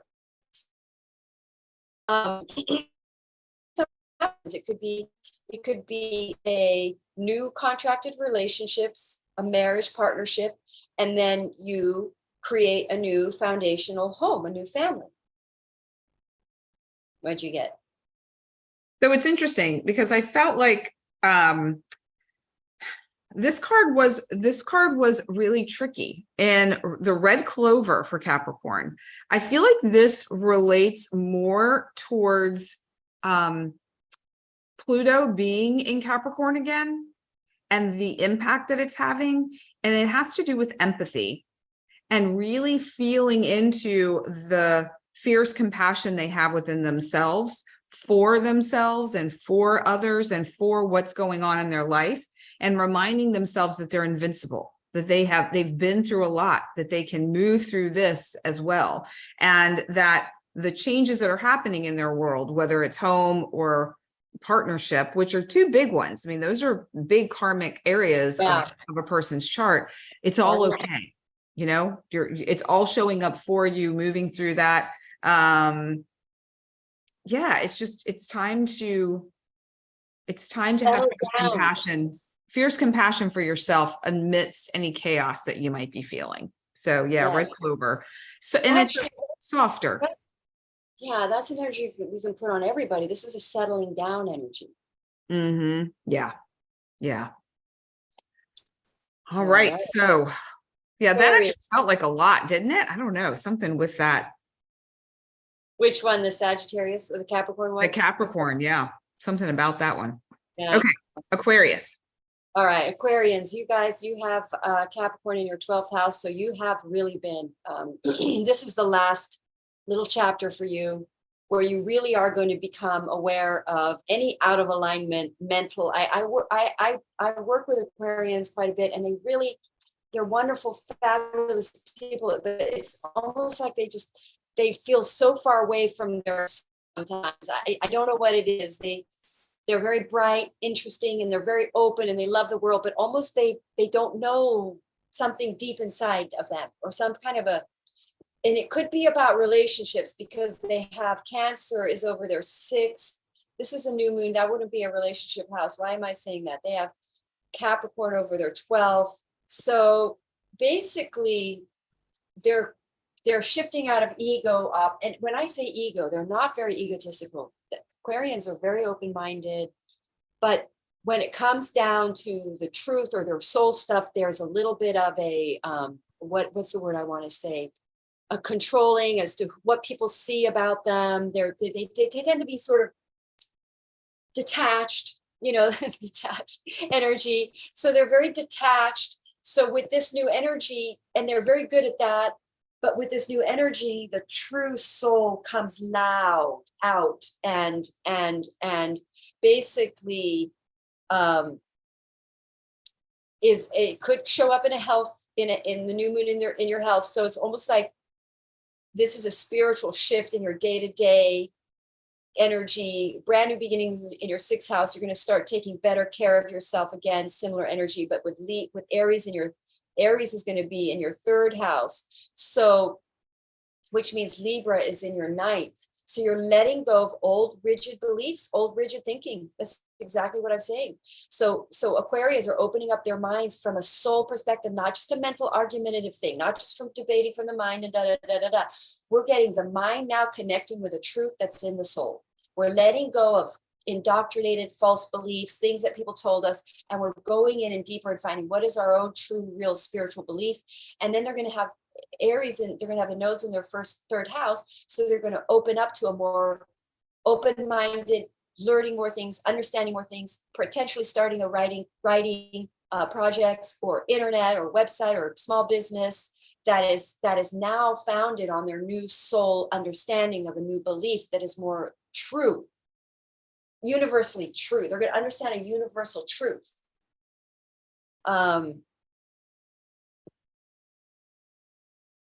Letting go of false knowledge, false information, and finding a truth. And then also there could be conflict between siblings, and Aries energy this always brings a little conflict and extra aggro and all that. So there may be uprises between siblings, but on the whole, for Aquarians, this energy is more about a psychological shift within them than anything necessarily in the third plane. But they will see it play out in the next 18 months.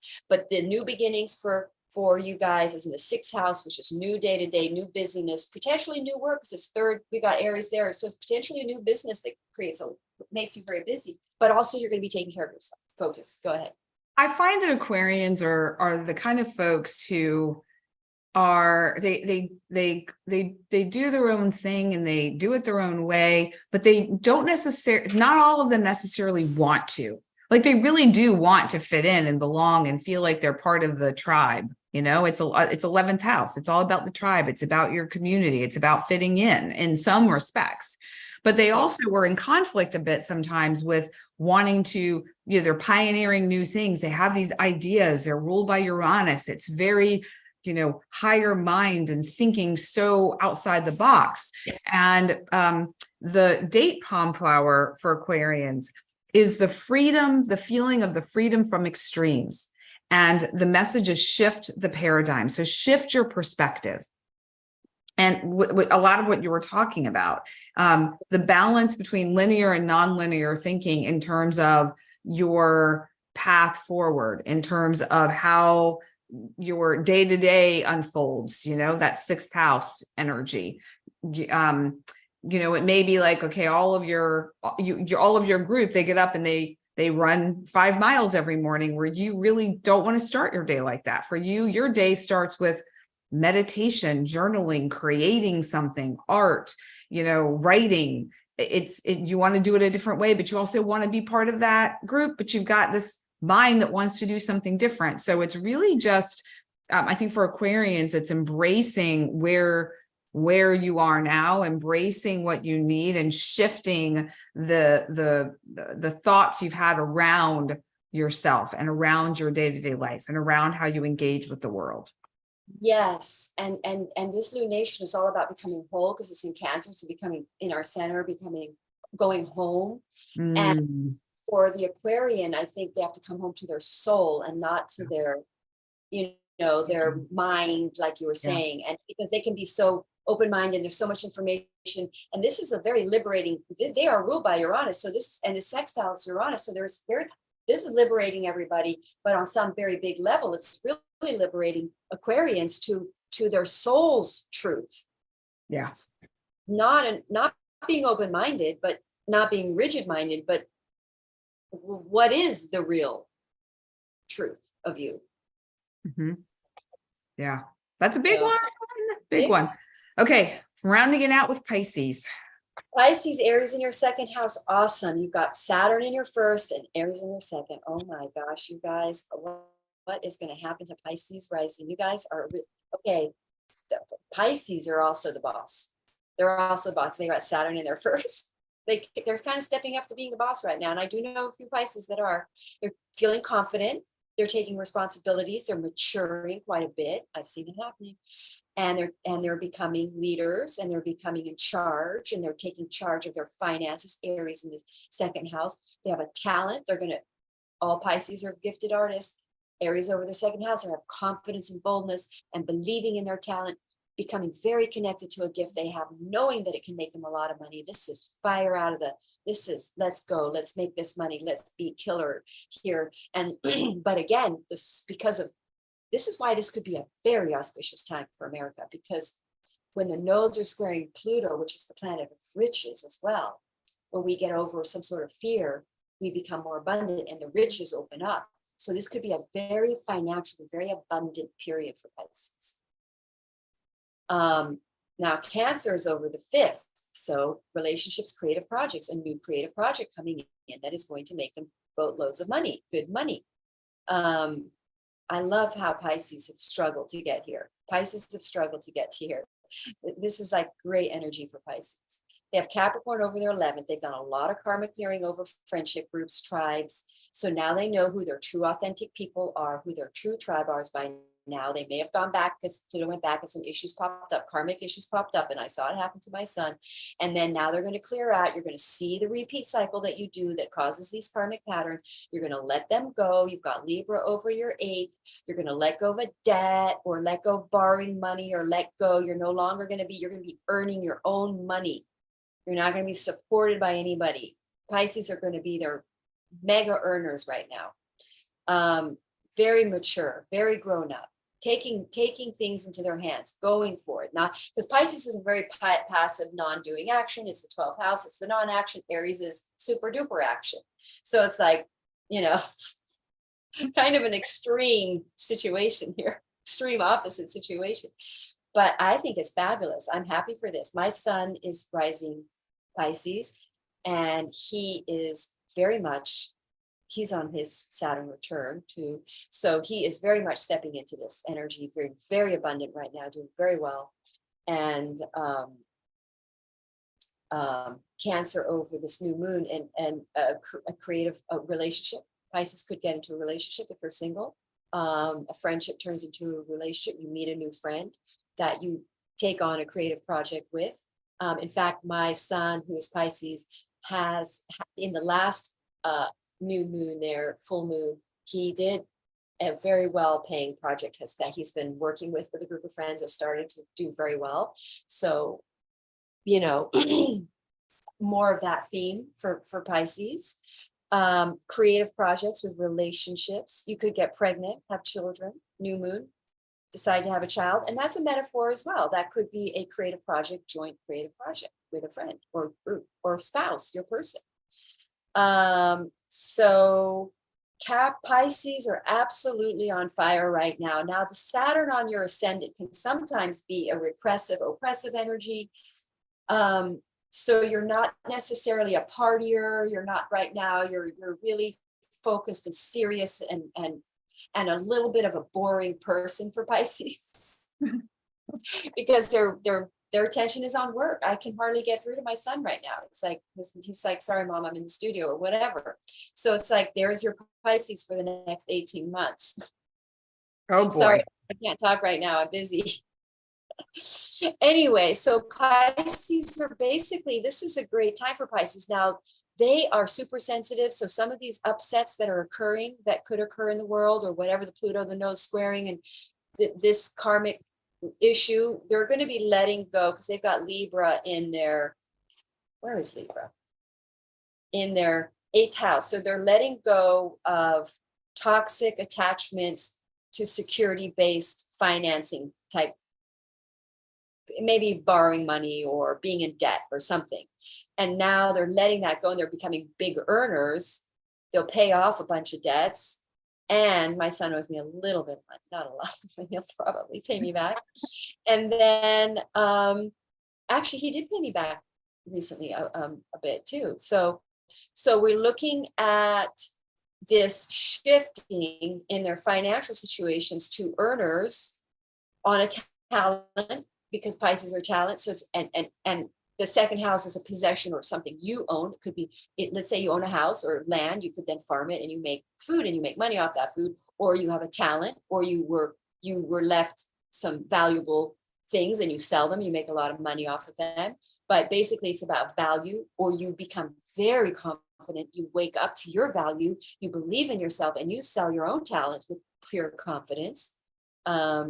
And because we have that 5th house placement, again, this is again a very creative house. So you have a lot of creative go in this energies. You're very confident about your creative powers. You step into believing in yourself, basically.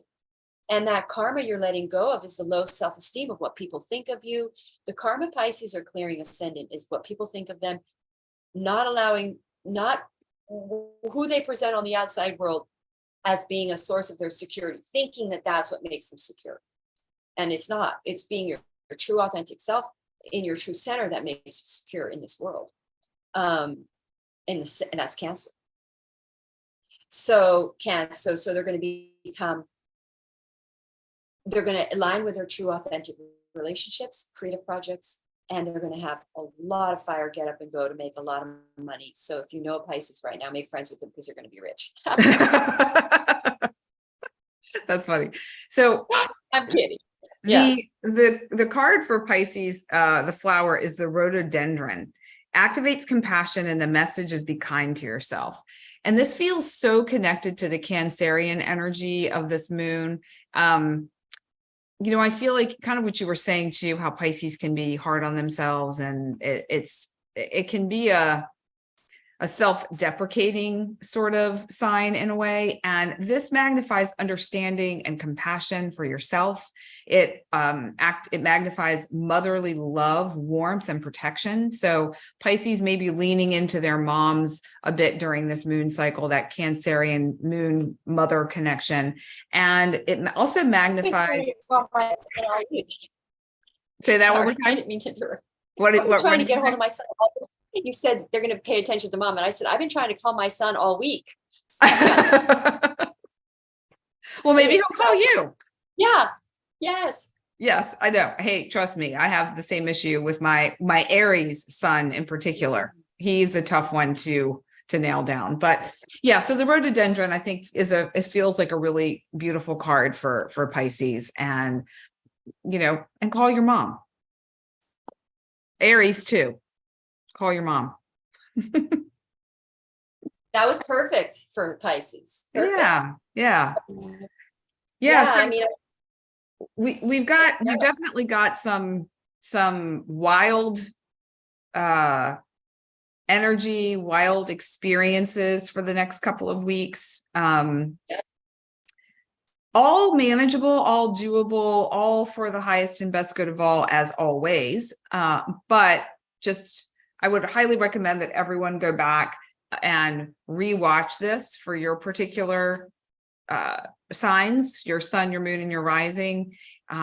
Reach out to Madelaine or myself if you're looking for a little bit more guidance or support, understand your chart better, want to look at some other aspects or some other lenses of yourself besides astrology as well. So there's all different ways that you can be supported during this time. And, as we talk more about the nodal shifts, maybe we'll do a special live on that, Madelaine. That might be kind of fun. Maybe people can call in and ask questions about their. Yeah. We'll advertise that far in advance so you can tune in live, and maybe we'll do it on I don't know. We'll figure out the time. We'll keep you guys posted on that in the next couple of months. But yeah, we thank you for joining us. We thank you for tuning in. We thank you for supporting us. Comment, like, subscribe, both here and on Madelaine's channel. And if you're on Madelaine's channel watching this, pop over to mine. We appreciate any love that goes our way. Remember to give a like, because a lot of people come up to go, I love your video. And I'm like, I have like 5 or 6 people, but they don't, I forget like these too. But anyway, if you remember it, it'd be great. It would be great. It would be great because we're doing this to bring awareness to people and to allow them to understand what's happening in the cosmos and how it's affecting them. And we would love to be able to reach more people to be able to help on their journey and support them and facilitate any sort of ease and grace in the process. So yes, we do it with love for everyone. Yes, good luck everybody through these rattling, chaotic shifts and changes. Just stay centered, grounded, and try not to repeat karma. Yes, you got it. Hold your own hand through it. You got this. You got this. All right. All right. Lots of we will see you all in 2 weeks. I think we're back on our regularly scheduled programming on Sundays at 1 p.m. Eastern, 10 a.m. Pacific, but stay tuned. Sorry, Madelaine. What day were we going to do that? What's the date? Just remember. What moon? I mean, what's the lunation? Is it? It is the full moon in Leo. No. All right. Which actually is falling on my birthday. So that's very exciting. Very exciting. Yes. We'll be talking more about that. So All right, we are signing off for now. Thank you again, everyone. We appreciate you. We love you, and we'll see you in a couple of weeks.